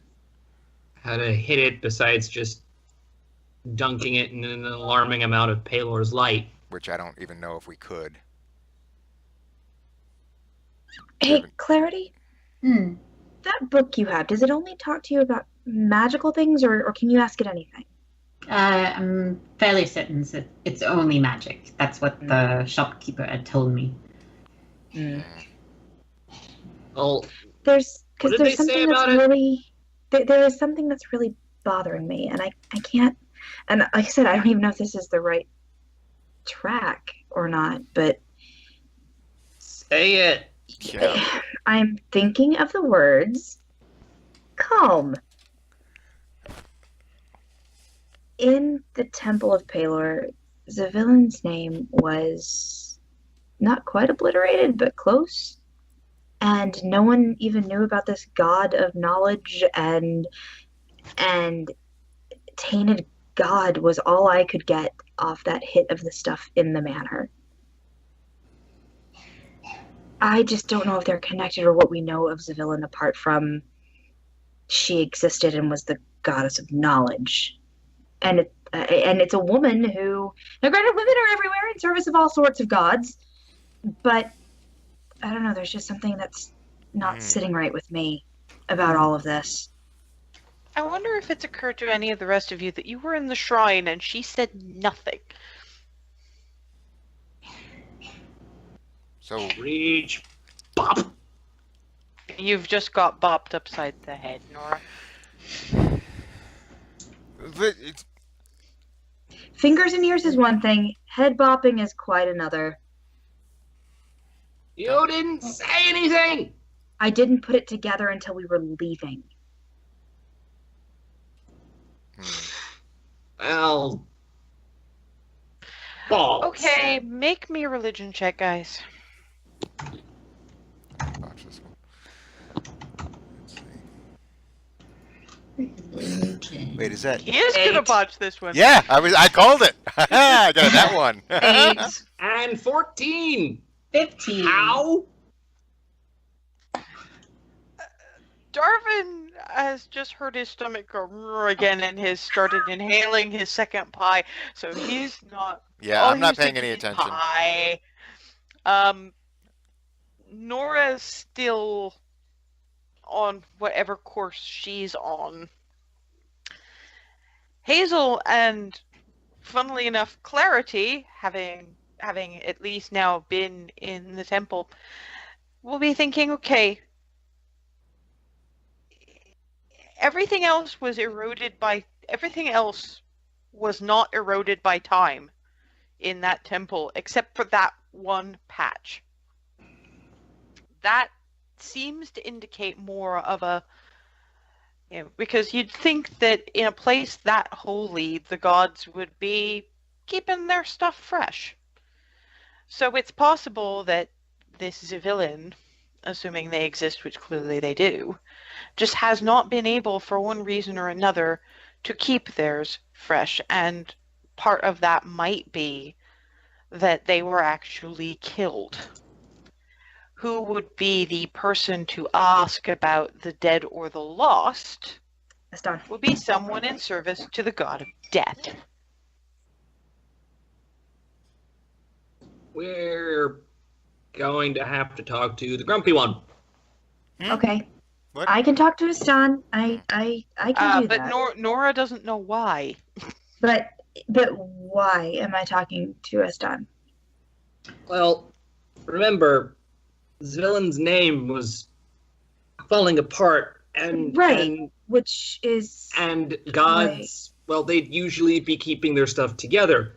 This Yeah. means that Zvillen can't. Maybe the god's dead.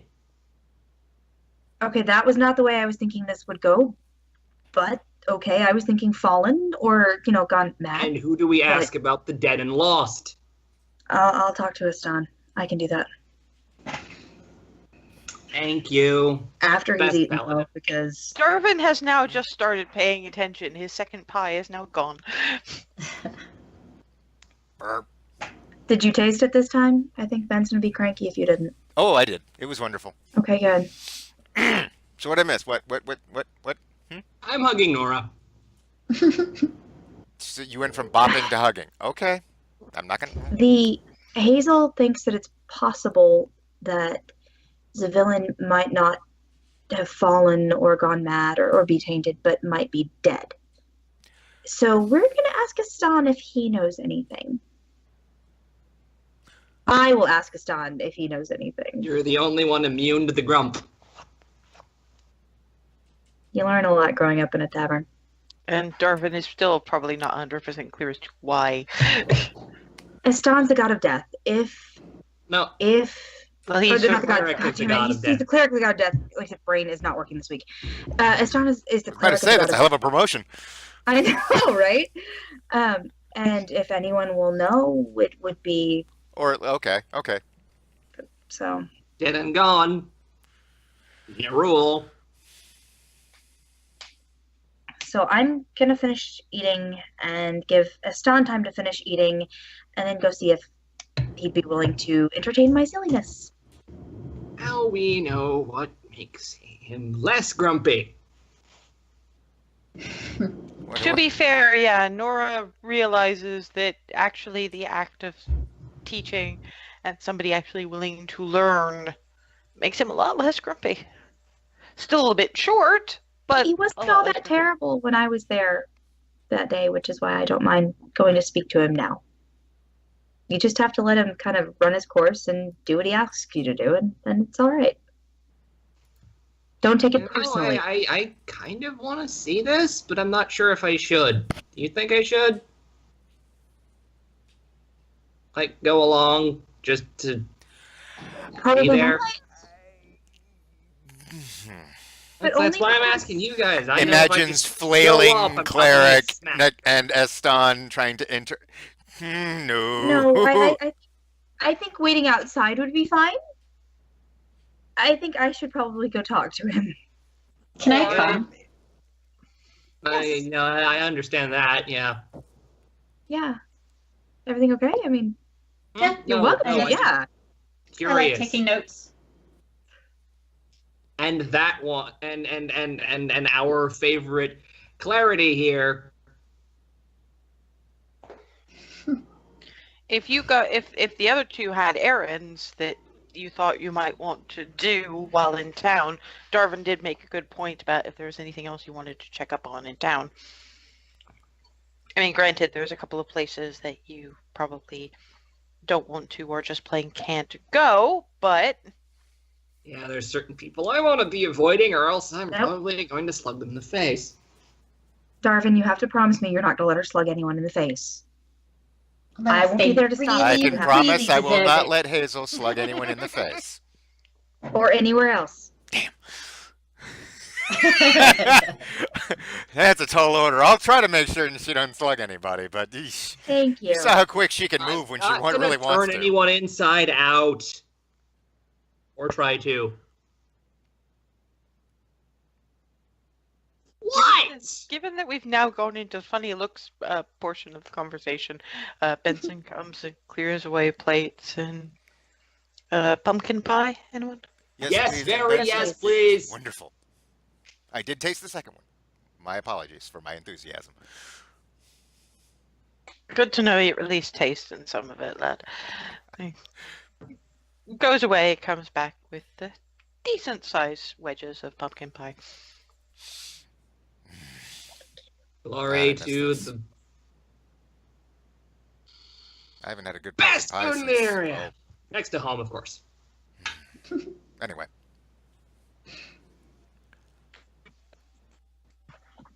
So eat the pumpkin pie. Is there anything else that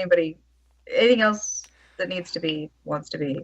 Because I'm finishing this and then gonna kind of scoot toward. What The are you shrine. two going to be doing? Well, Hazel, not a Darvin. Hazel. I've honestly got nothing. I mean, the only other possibility is stopping by Edwina's, because I was thinking of maybe trying to bring some stuff back for Froseth. But,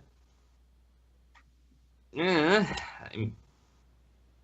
don't know how good I'd be at convincing her to let me even take the stuff.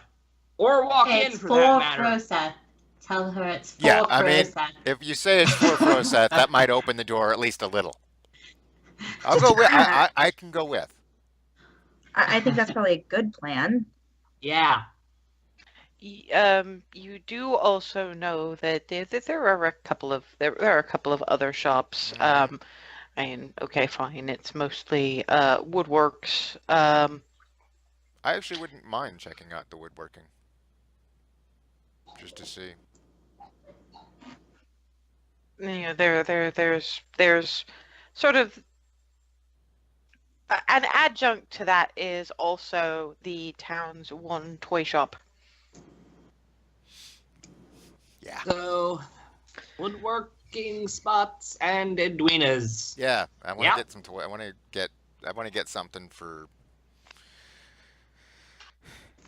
I want to see what. I'll see what's in the toys. See if I can't get stuff for folk, just because. Okay, we will deal. Oh, sorry, go ahead.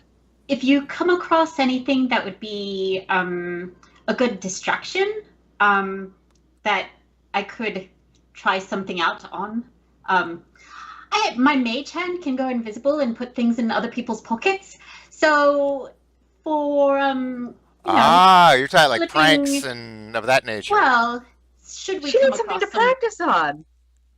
some guards that we may be coming up against in Star Coast, I would like to try some of that. See if I can distract them and get them off of our clanky tail. Sorry, Nora. Clarity, I love you. Clanky I have tail. Okay. Walking then. around the table that I and clank for. I mean, I remember the latching on to stairs clarity in Star now. Coast and having to point out that I'm in plate. Sneaking is hard. I know it's hard, and I'm very sympathetic, but Actually, you should kind of be grateful because I had forgotten up until now that you actually have a disadvantage on stealth rolls for plate. Because of the Mhm. plate. I haven't been imposing that.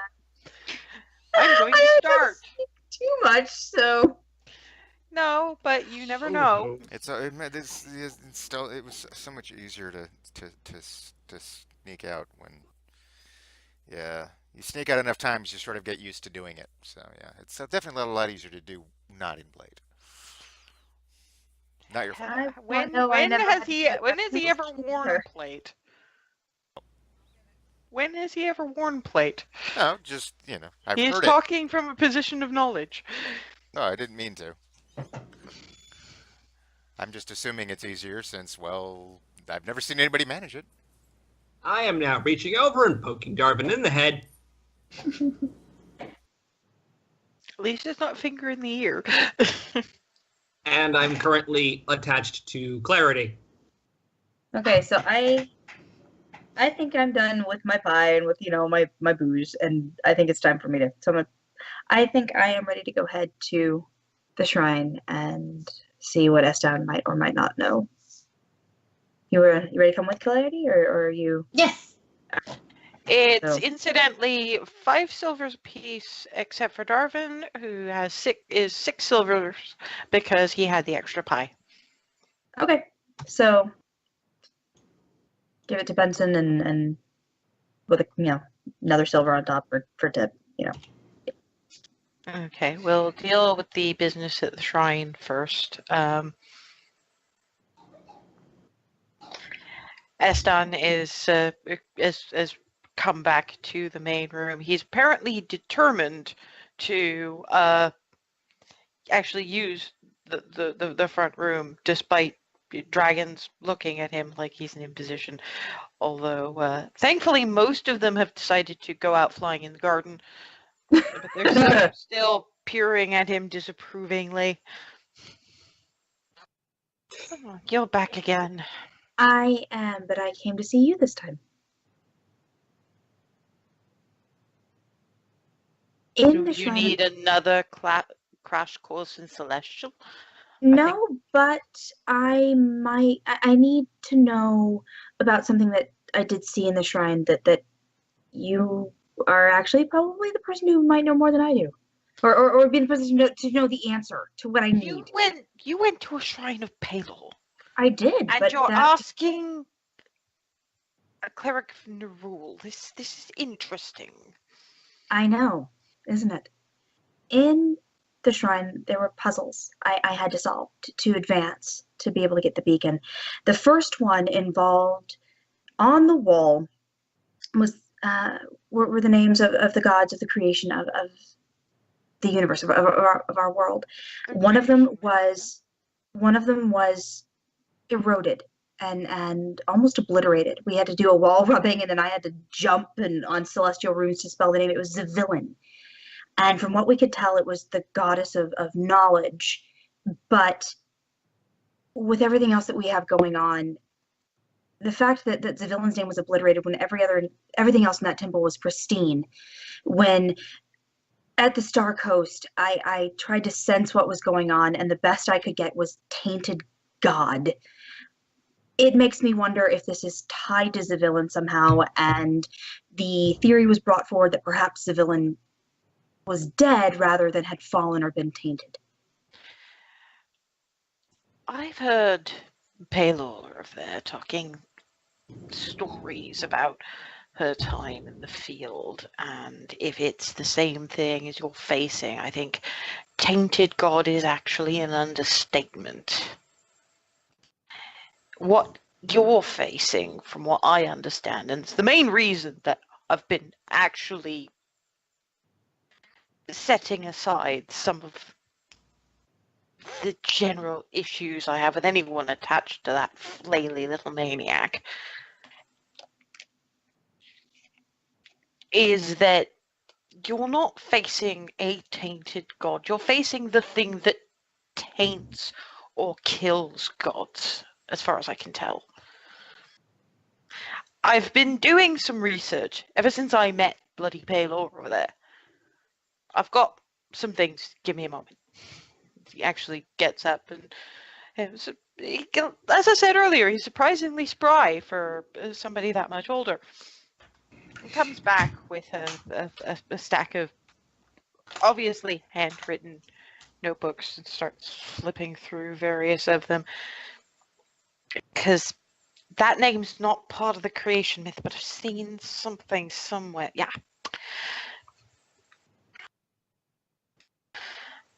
Speaking of wall rubbings, there's a temple of Nerul about 20 miles off of Belarus.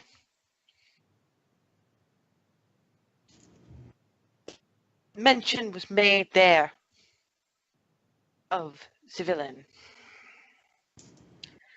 but the indication isn't that she was dead. It's difficult to kill a god, and if you don't do it right the first time, I imagine they can do what people do. They can go and find some place where no one can find them and recover. And as far as I can tell from the various clerics of Nerul and the writings from there, who can find an unfindable place better than a goddess of knowledge?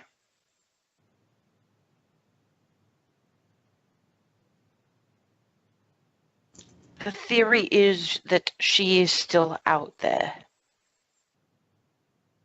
The theory, and you'd have to actually check the temple itself and do your own bits of research, because you know more about the questions you'd need to ask than I did at the time. I was just hunting up for the reasons of why is there a god or goddess of everything but knowledge. Not to mention the fact that half the time knowledge is so bloody hard to find. Apparently it didn't used to be this way. Not my tutor, but my tutor's tutor used to be far better versed in this sort of thing than anyone is today. It's part of what annoys me. Every time I turn around, there's somebody else bloody ignorant. But I went out to find out why. Thus, as you may have noticed, I'm a little bit testy at the world at large. Not because it hates me. Most of the time it doesn't really hate me. It just doesn't really notice I exist. The problem is everybody is so bloody ignorant. And I have to remind myself every single day that it's not their fault, because they're supposed to be gods and clerics and paladins of this sort of thing, and they're not there anymore. So, as I say, I went to find out why. I can't do anything about why. I can't find an unfindable god. That's not my job.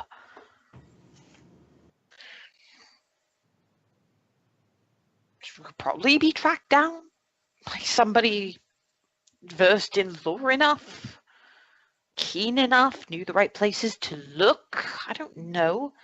All I know is that, first of all, you're not just facing a god. Second of all, if there was an actually tainted god rather than just the evil ones, you'd know about it. Thirdly, I'd be more worried about those ones getting tainted than any of the ones that are actually worshipped by sane people. And for the villain lives. She's just probably badly wounded if she was even remotely mentioned in a temple of Nerul.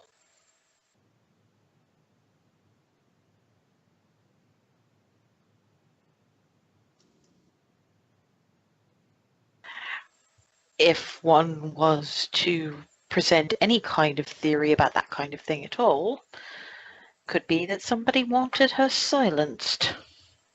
Her and all her kind. And the only mention you found of her was at the temple outside Belarus. Oh, I didn't wander that far. I stayed on this continent. Well, And not you very mentioned far and not very far into that. But yes. there are probably others. You'd need to find someone a bit better traveled than me. Put it to you that way. Thank you. I'll make you a bargain. Hmm. You can come back here when you've done whatever world saving you're going to be doing, and provide me with some sufficient notes. I promise to try to be a little bit more patient towards your flailing maniac of a cleric. I think that sounds like a deal. Extends a hand. She shakes it. Right. I'm going to keep looking through my notes and see what else I can dig up. Are you going to be in town for at least overnight? I think that's the intention, yes. I do believe we'll be here at least overnight. Right. If I find anything new, I'll let you know, but I don't exactly study well with people hovering over me. Particularly Understood. not when they're trying to jot down everything I'm saying. Looks over at Clarity. But, surprisingly enough, gives her a very tiny smile. I appreciate the wanting to learn, young lady, but you could at least ask if I'm happy to have my words recorded. Oh, sorry, I record everything. Please ask. All right.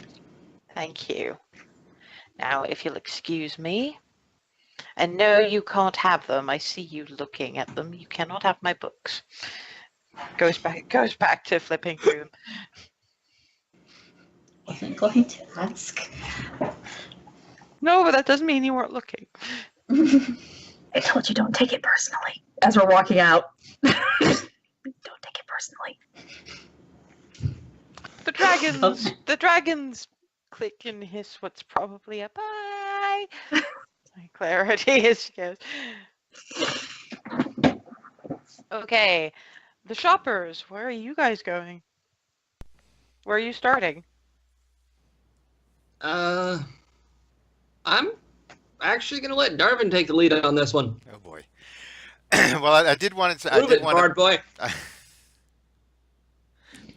I did. I did want to go ahead, just because I was curious. I was going to check out the toy shop and see what the woodworking shop was Well, like. they're more or less joined. It's sort of in a little row of houses. It's sort of houses slash shops. It's Edwina's on one side, the woodworking on the other, and the toy shop more attached to the woodwork, but sort of square in the middle between them. Clearly, this seems to be a sensible kind of, you've got the toys, you've got the sweets, it's a thing.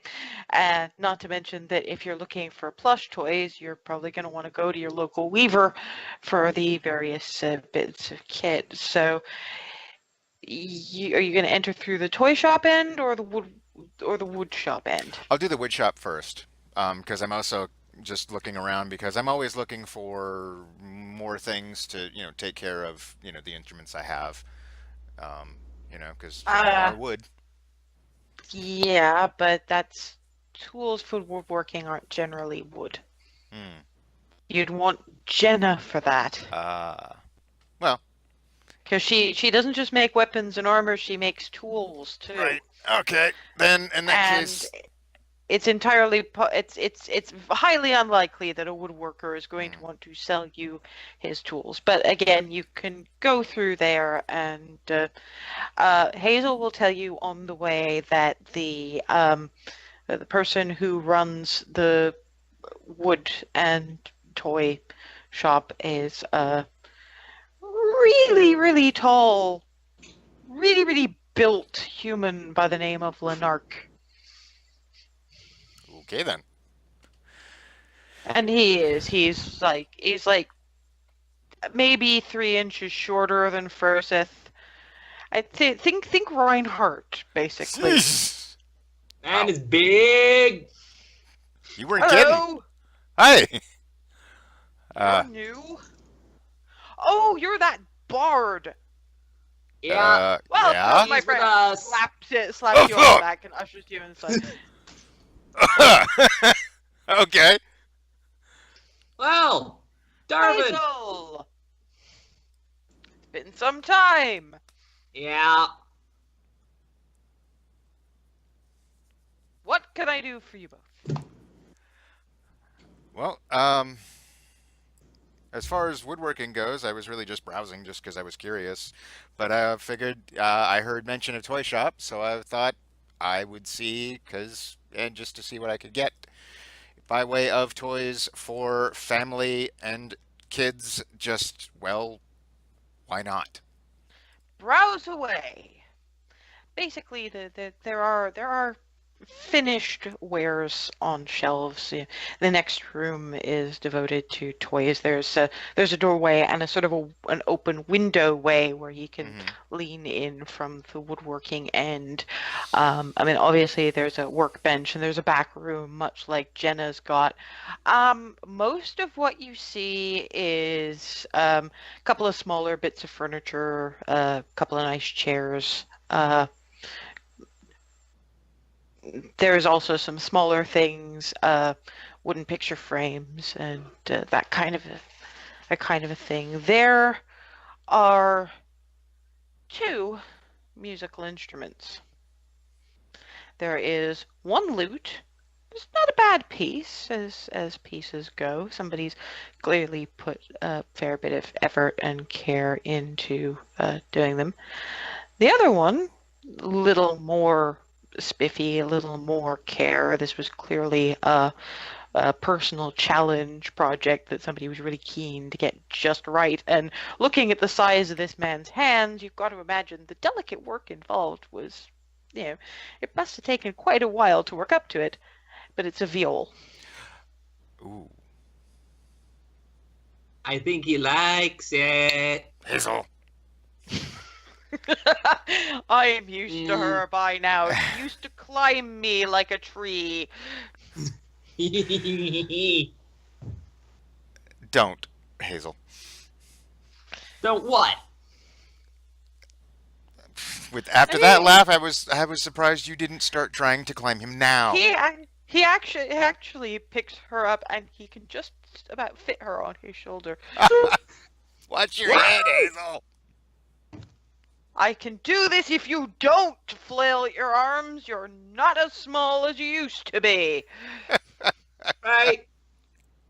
Trying to stay balanced. Haven't been that great at it lately.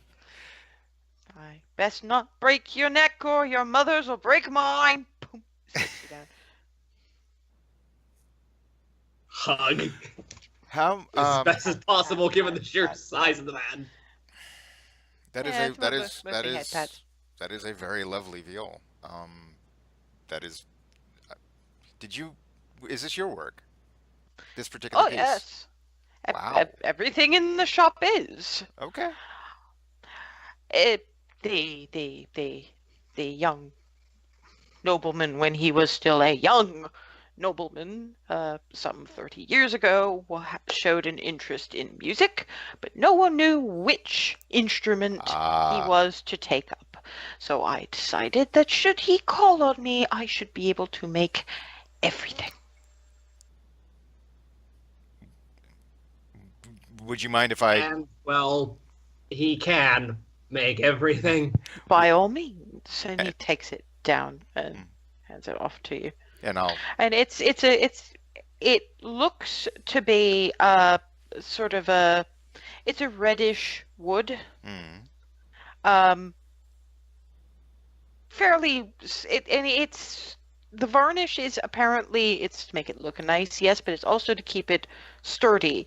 It's one of those things that's either supposed to take a beating or it's supposed to be a generational piece. I mean, given it's about 30 years old now, it looks new.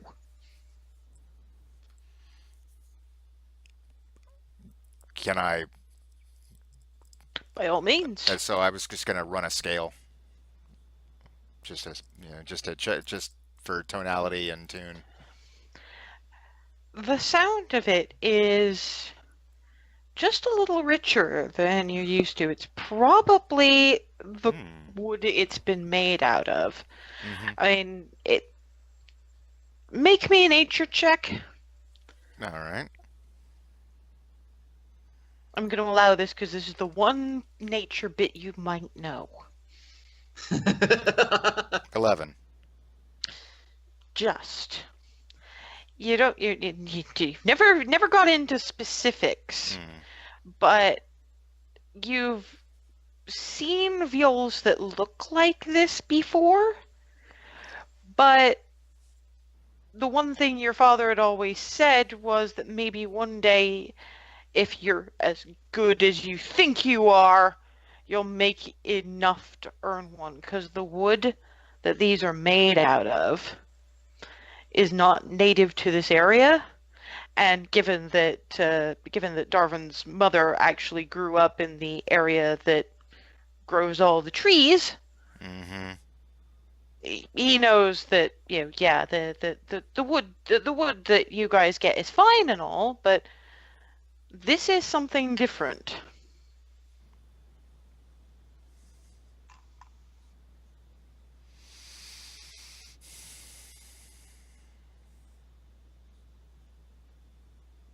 And you have also noticed things are a little cheaper in the country.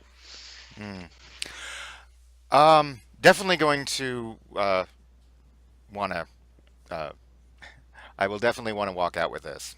I'll say that much. I would like to go ahead and browse through some of the toys as well. Um, but yeah, this is a. Has this been tuned since you made it? Or I mean, I don't know music from a hole in a wall. it's an amazing sound. It really is great I've work. I've I've I've understood that the red spruce, which it's a northern end of the southern lands import. Hmm. It's supposed to be the best wood for musical instruments. Um, I was lucky enough to have enough to play with. this is this is okay. This is playing. Well, okay. Ah. Well, you call what you do playing. Fair point. Well played, good sir. We could continue this pun all day, but you wanted to look at Yes. toys and Speaking of usher playing. you into the next room. It's again and there's little things and some larger things. Fairly sure that the girls will have shown the girls and Jaloy would have shown everybody the Hearth dollhouse, Hmm. and there's various little or big ones on a shelf towards the back wall. There's carved wooden horses and carts, carved wooden knights. There's actually a chess set, which again, wood carved, sturdily varnished.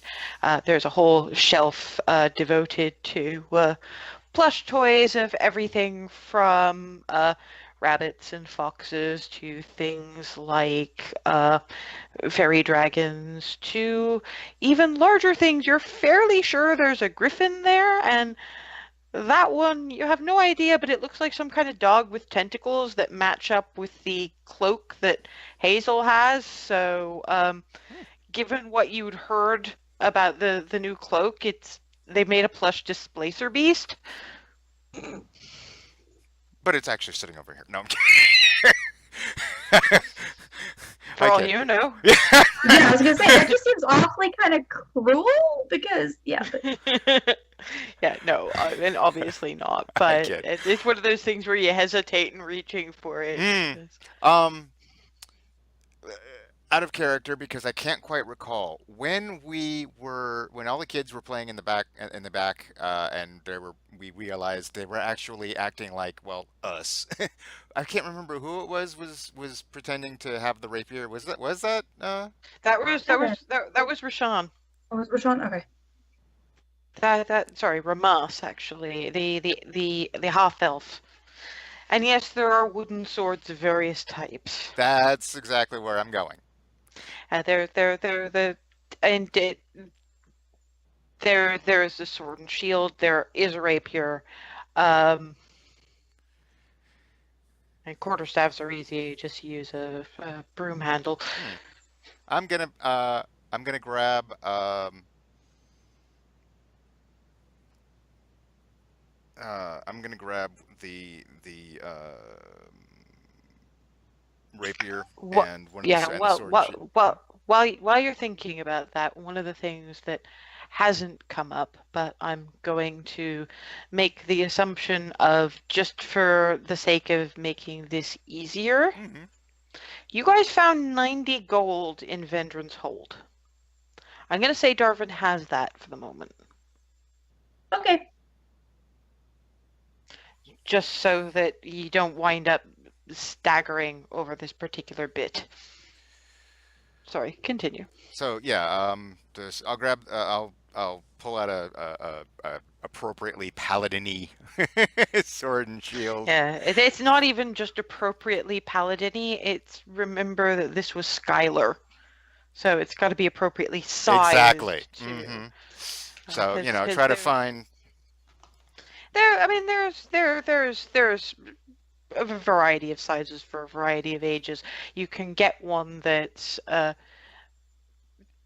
small enough to hold now, but big enough to grow into on Hmm. both the on both sides. And then same with the rapier.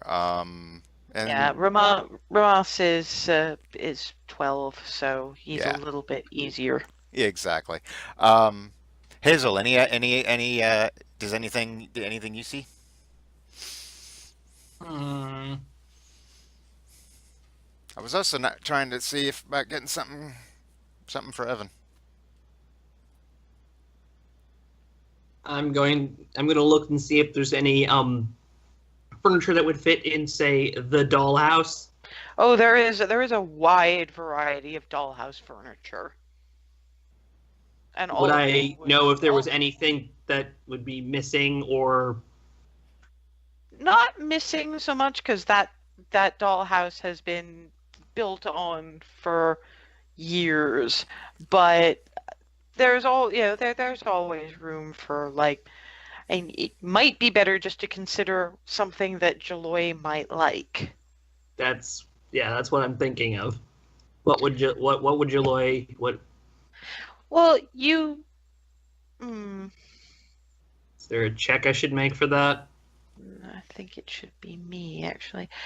You will recall that most of the beds in the dollhouse when you were, checking and poking when the kids were showing off earlier, um, most of them they're old. They're straight up wood. And the few that do have actual approximations of mattresses, those are fairly thin. Because again, old, they've settled over time. So something a bit more cushy might be nice. And that's what I'd be looking for. Now they've over the years they've improved their offerings in terms of dollhouse beds, so you'll be able to find a fairly nice little canopy bed with a sort of a gauzy bit of handkerchief over the top as a canopy, and a proper. It's not really a feather mattress. It's more probably cotton, but it still approximates the cushy of the kind of mattress you would have. It's a little ornate, but pretty. That's adorable. She's gonna love it. Yep, I'm Hmm. very, very carefully picking it up and like, you think July would like this? I think she's gonna love it. Incidentally, Darvin, Hmm. there is a plush moose. Grabbing the moose. Grabbing the It's a moose. Wait, grabbing the moose and grabbing one of the bunnies. You are both terrible and brilliant. No, you can say that in a minute. You can say that in a minute. What are you planning? Ah, I'm a bard. Um, Okay. Okay, so I think that's gonna be the lot of it. Let's see. I'm trying to think because I'm flashing out of character. I am flashing back to the time when everybody was, the hijinks and pantomiming. And I don't know what I'm trying to remember what the person that was Clarity, basically, Zana. was. No, sorry, Mela, actually. But I'm trying to remember Mela. if she was doing the bow and arrow or if she was doing No, the. daggers. It was the daggers. Hmm. Then I'm gonna go ahead and see if I can't get a couple There are a couple of women as well to daggers as add well. to the stack. Okay. Because yeah, I'm basically kidding everybody out. So the next time they wanna play, they can you know play. Unfortunately, there are no comma, but there's been they have sufficient quarter staff like stuff. Exactly. That's why I'm not too concerned with that part. Yeah, So they'll do. yeah. So so yes, these for the kids, um, and and the viol, which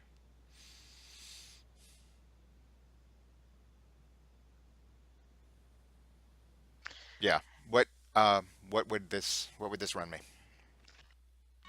The toys in and of themselves will run you 5 gold for the entire lot, Hmm. including the bed. Hmm. I've got it, Hazel. Don't The worry. the viol. Now, you're with her, aren't you? Points at Hazel. Oh yes. Hmm. Well, that would be why I have the wood in the first place. And since there's not really much market for a viol, though it is a very good viol, and if I wanted to send it elsewhere, I could probably. We'll round the entire purchase up to 30 gold.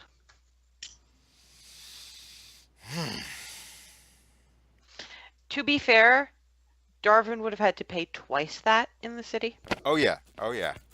No, I'm well aware. That's why I'm like, hmm. What was that about?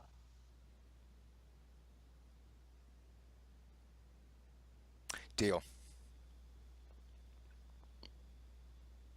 If you ever want anything custom made, by all means, let me know.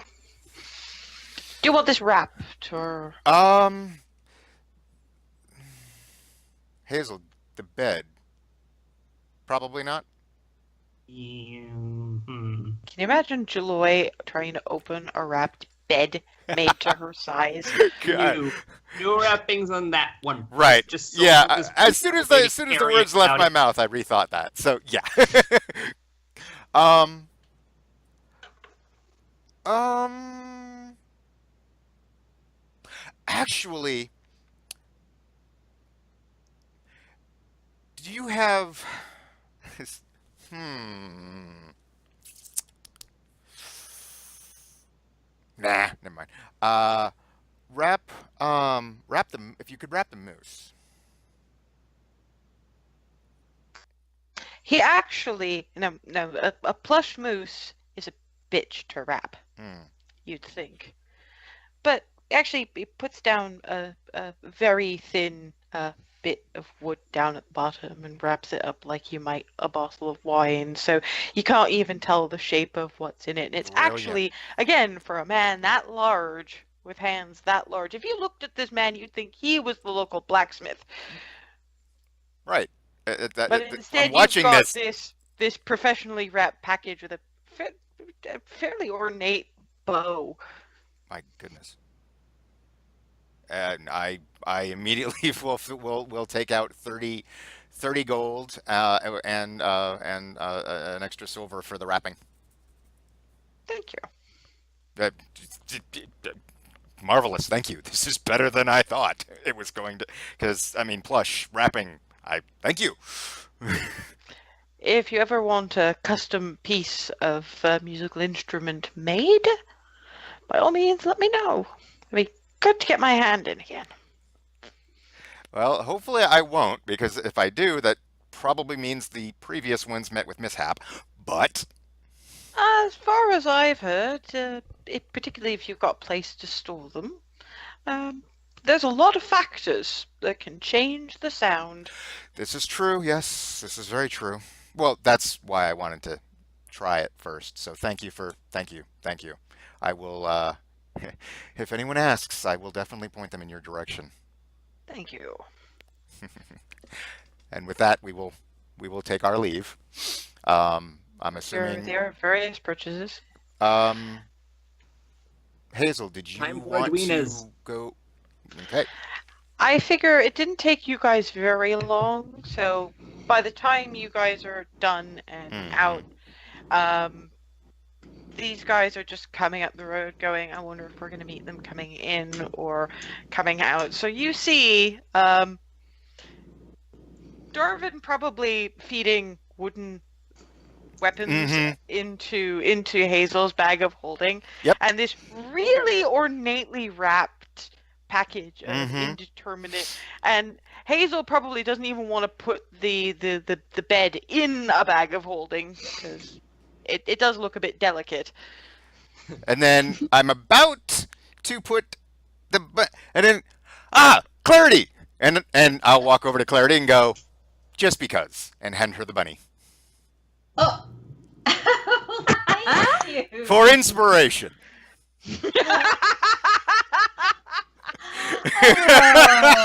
Oh, wonderful.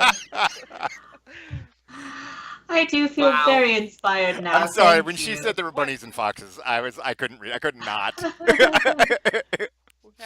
Now what you need is to see if you can convince Edwina to make a little coat like the one that Zana made for Darvin. Bunny side.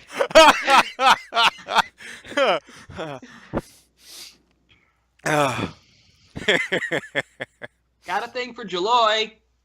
Holding up the bed. Oh, that's Oh. beautiful. Right? I love it. It was brilliant. I- We went into the. I'm a we little went in- worried about putting this anywhere. I don't blame you. Do you want me to carry it? Yes. Okay, I'm gently just gonna take it and hold on to it. Yeah, it's actually, when you're not being Hazel stressy, it's sturdier than it looks. You probably have the confidence to put it in the bag of holding. I think I'm going to just very carefully, put Yeah. it in there, make sure it's gonna be in a good little, and just not worry about it. It's fine, I promise. It's all right. I know. I just didn't want to do anything to it by accident. The You- con- you the know. concern I is understand. appreciated. I totally understand. So, So you it want- seems like you made quite the haul. remember when everybody he has was? plans. Yeah, remember when everybody was playing in the back? I got everybody's stuff Yeah. so they could. I got like rapiers and a sword and shield and. I love that. That's Yeah. Well, Did you show them the viol? and wait, wow. and Ooh. do you hear the Wow. The scale do you hear again. that? Do you hear that? That's different. It's so different from mine. Yeah. The rich. It's the the resonance. yes. It's- Thank you. Sorry. It's just He Wow. said the wood wasn't from here, if I'm remembering right. red spruce. Hmm. And yeah, when he says it's the best for he's not wrong. Yeah, he's not kidding. Wow. That's It's gorgeous. yeah. I'm going to be spending some time getting. You've actually got Lenark, who's probably seen you through the toy shop window, just leans out, not interrupting, but you see this mountain of a man who apparently crafted this really Yeah. intricate little toys. It's just this salute wave and goes back inside. Did you see the hands? Those hands I did. made this and the bed. And Artistry knows no limitations. apparently. But yes, when this is getting played a lot. I would hope so. Yeah. An instrument like that is meant to be. Mm-hmm. So I look forward to Now people then. inquiring as to its origins because yeah, he will be mentioned. Do Edwinas? Ah, yes, Yes. yes. So, okay, yeah, I could go for a maple stick. I think that's Onwards! And Putting yeah, the bunny in between my horns, just on my head. Edwina looks at you all entering and just face palms.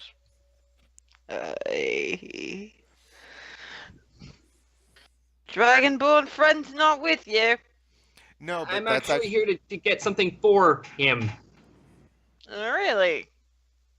I figured since, well, he's back at Hearth Home meditating, he had our adventure stressed him out some, a lot, really, so I think he'd probably like a few more of the stuff you gave him last time? The ball things? I think we could just about manage that. When you say you had a bad time, what kind of a bad time do you mean?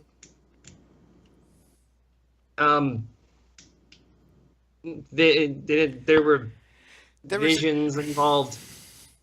there was information in the offing. Emotionally- Yeah, exactly. Emotionally taxing, very personal Mm.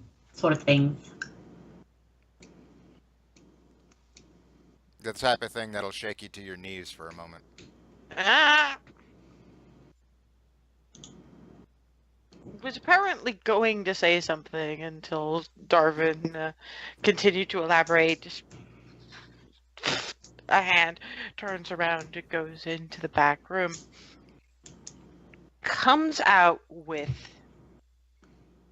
a bag, presumably containing the green tea globe sweets that, but also a little black and silver lacquered box.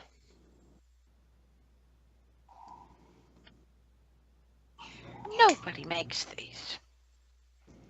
Opens it, and inside there's, well, we'd recognize them as mochi balls. Mm. That's another. I got a bit inspired. You are Clack. amazing. These aren't from his monastery, though. Hmm. So you might want to be a little bit careful if he's as shaken as you say. This is proper home. Oh, Oh, Thank you. what? Do we need to do anything about keeping them? It looks like they're cold. Will they keep okay no, for the trip back? no, that's ice cream mochi. There's actually Mm-hmm. this is I never heard of Oh. anything else. the No, tradition, there's- the like there's- traditional red bean paste ones. Yeah, No, like there, mochi there's itself is just pounded rice that's Okay. until it's gelatinous, and it's the stuff on the outside of the Yeah. mochi ice cream. Okay, I've only ever That's- seen the mochi mochi ice creams, mochi. so okay, Yeah. my fault. Sorry. no, That's the there's more than red bean paste that goes into them, but they're not all. In fact, they're mostly not ice cream. In these ones, there's a couple that are dark reddish brown inside. There's others that are green. There's others that are probably sort of white. That's a kind of sweet bean. That's that green tea. That's vanilla.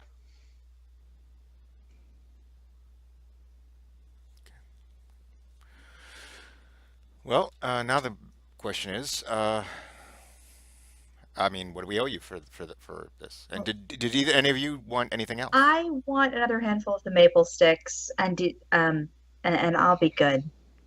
So I'd like to add that on too. Okay, clarity. Gummy bears. Isn't there Squidgy gummy bears. Squidgy bears. Well, actually, I was gonna actually get some squidgy bears. So yeah, All right, we'll get a just- little extra for me. yeah, sure. Okay. The same. Not the No, bagel that's and what same stuff I always get. And Alright. I'm actually kind of interested in these ball things. A little bit. Curious. Hmm? Would that be alright if I also got a bag, or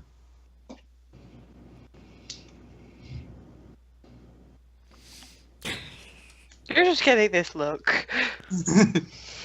it's just completely frozen. I don't know how to respond to this. Ask the Dragonborn if you can try one. Then see. I'm not selling you a bunch of the things if it turns out you don't like them. They're an acquired taste. Yeah, I was, yeah. Mhm. So yeah, it looks like a couple of bags of squidgy bears, the maple sticks, and this, and I think that will be that. Box included, that'll run you 2 silvers. Done. Put down 3. Slides 1 back to you. Okay. I figure. All right. I'm not gonna say anything.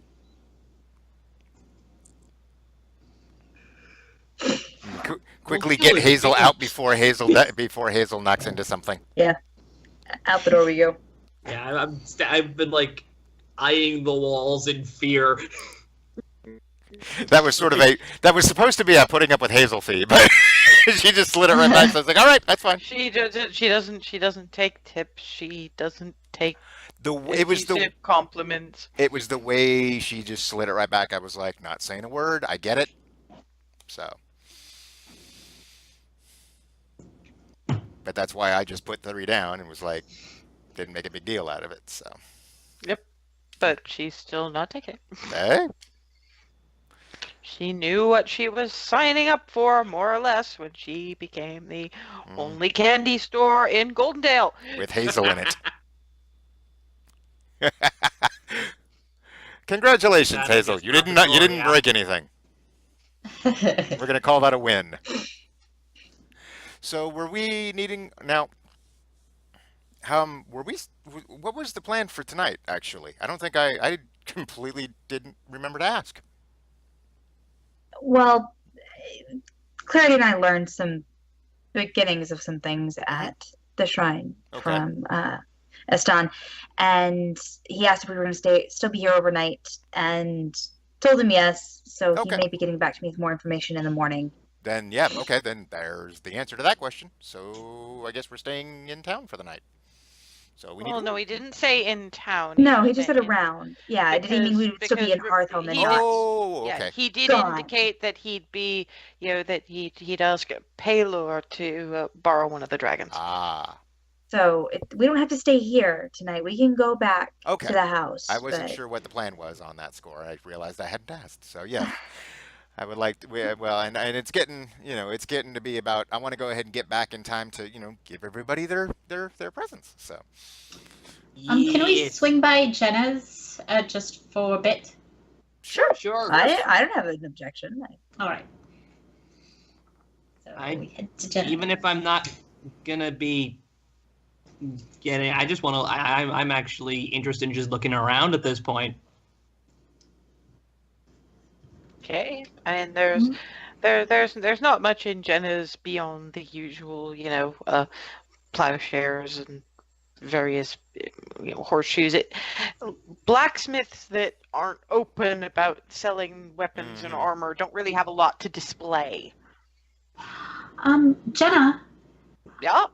I was wondering if you had, well, I have a very nice dagger that I got from Miranda, but I was wondering if, I used 2, so I was wondering if you had one that had a little bit more oomph than the plain old one that I've got.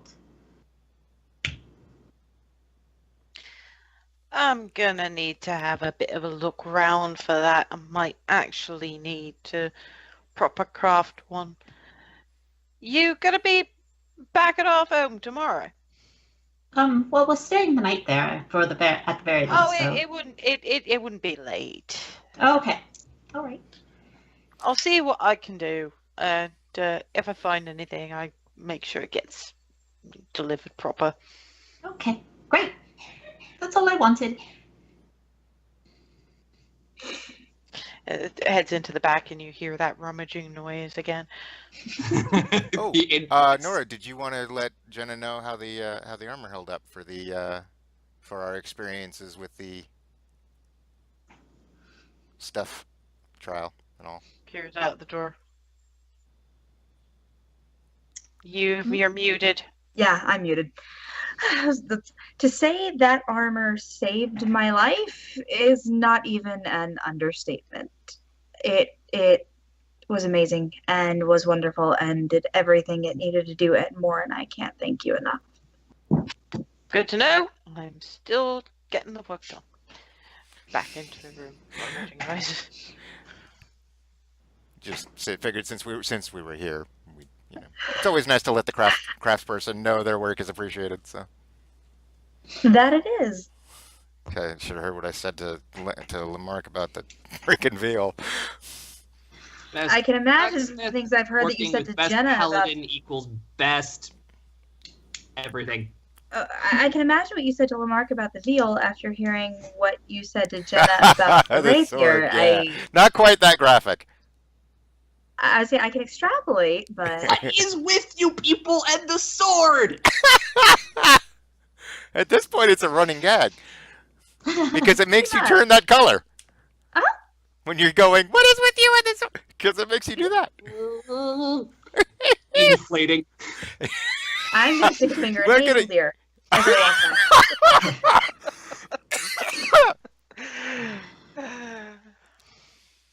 And shall we?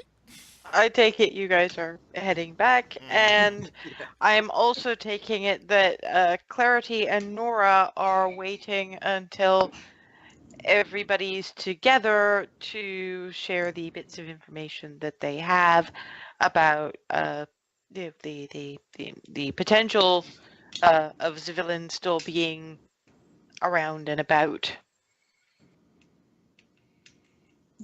Yeah, I intended to wait until we were all back together for that. Yeah, because we're coming up to about that time. We are missing Ethan. I'm fairly sure he won't mind me sort of walking Darwin through gift giving, mostly because I can imagine Skylar going, "First of luck!" Yep. And yeah, no, I mean, we've known each other this long. You know me, and you know Darwin. I know that I know that. So I have faith in that. So. Yeah, and we will talk sometime over the next couple of weeks, see what we can do about getting recording. If push comes to absolute shove, we'll do a voice only for that week, because that at least I know I can record. But in the meantime, as we are getting to about that time, we'll leave it. That'll give us a session to wait until Ethan comes back, so we don't have to necessarily start you on your adventure a man down.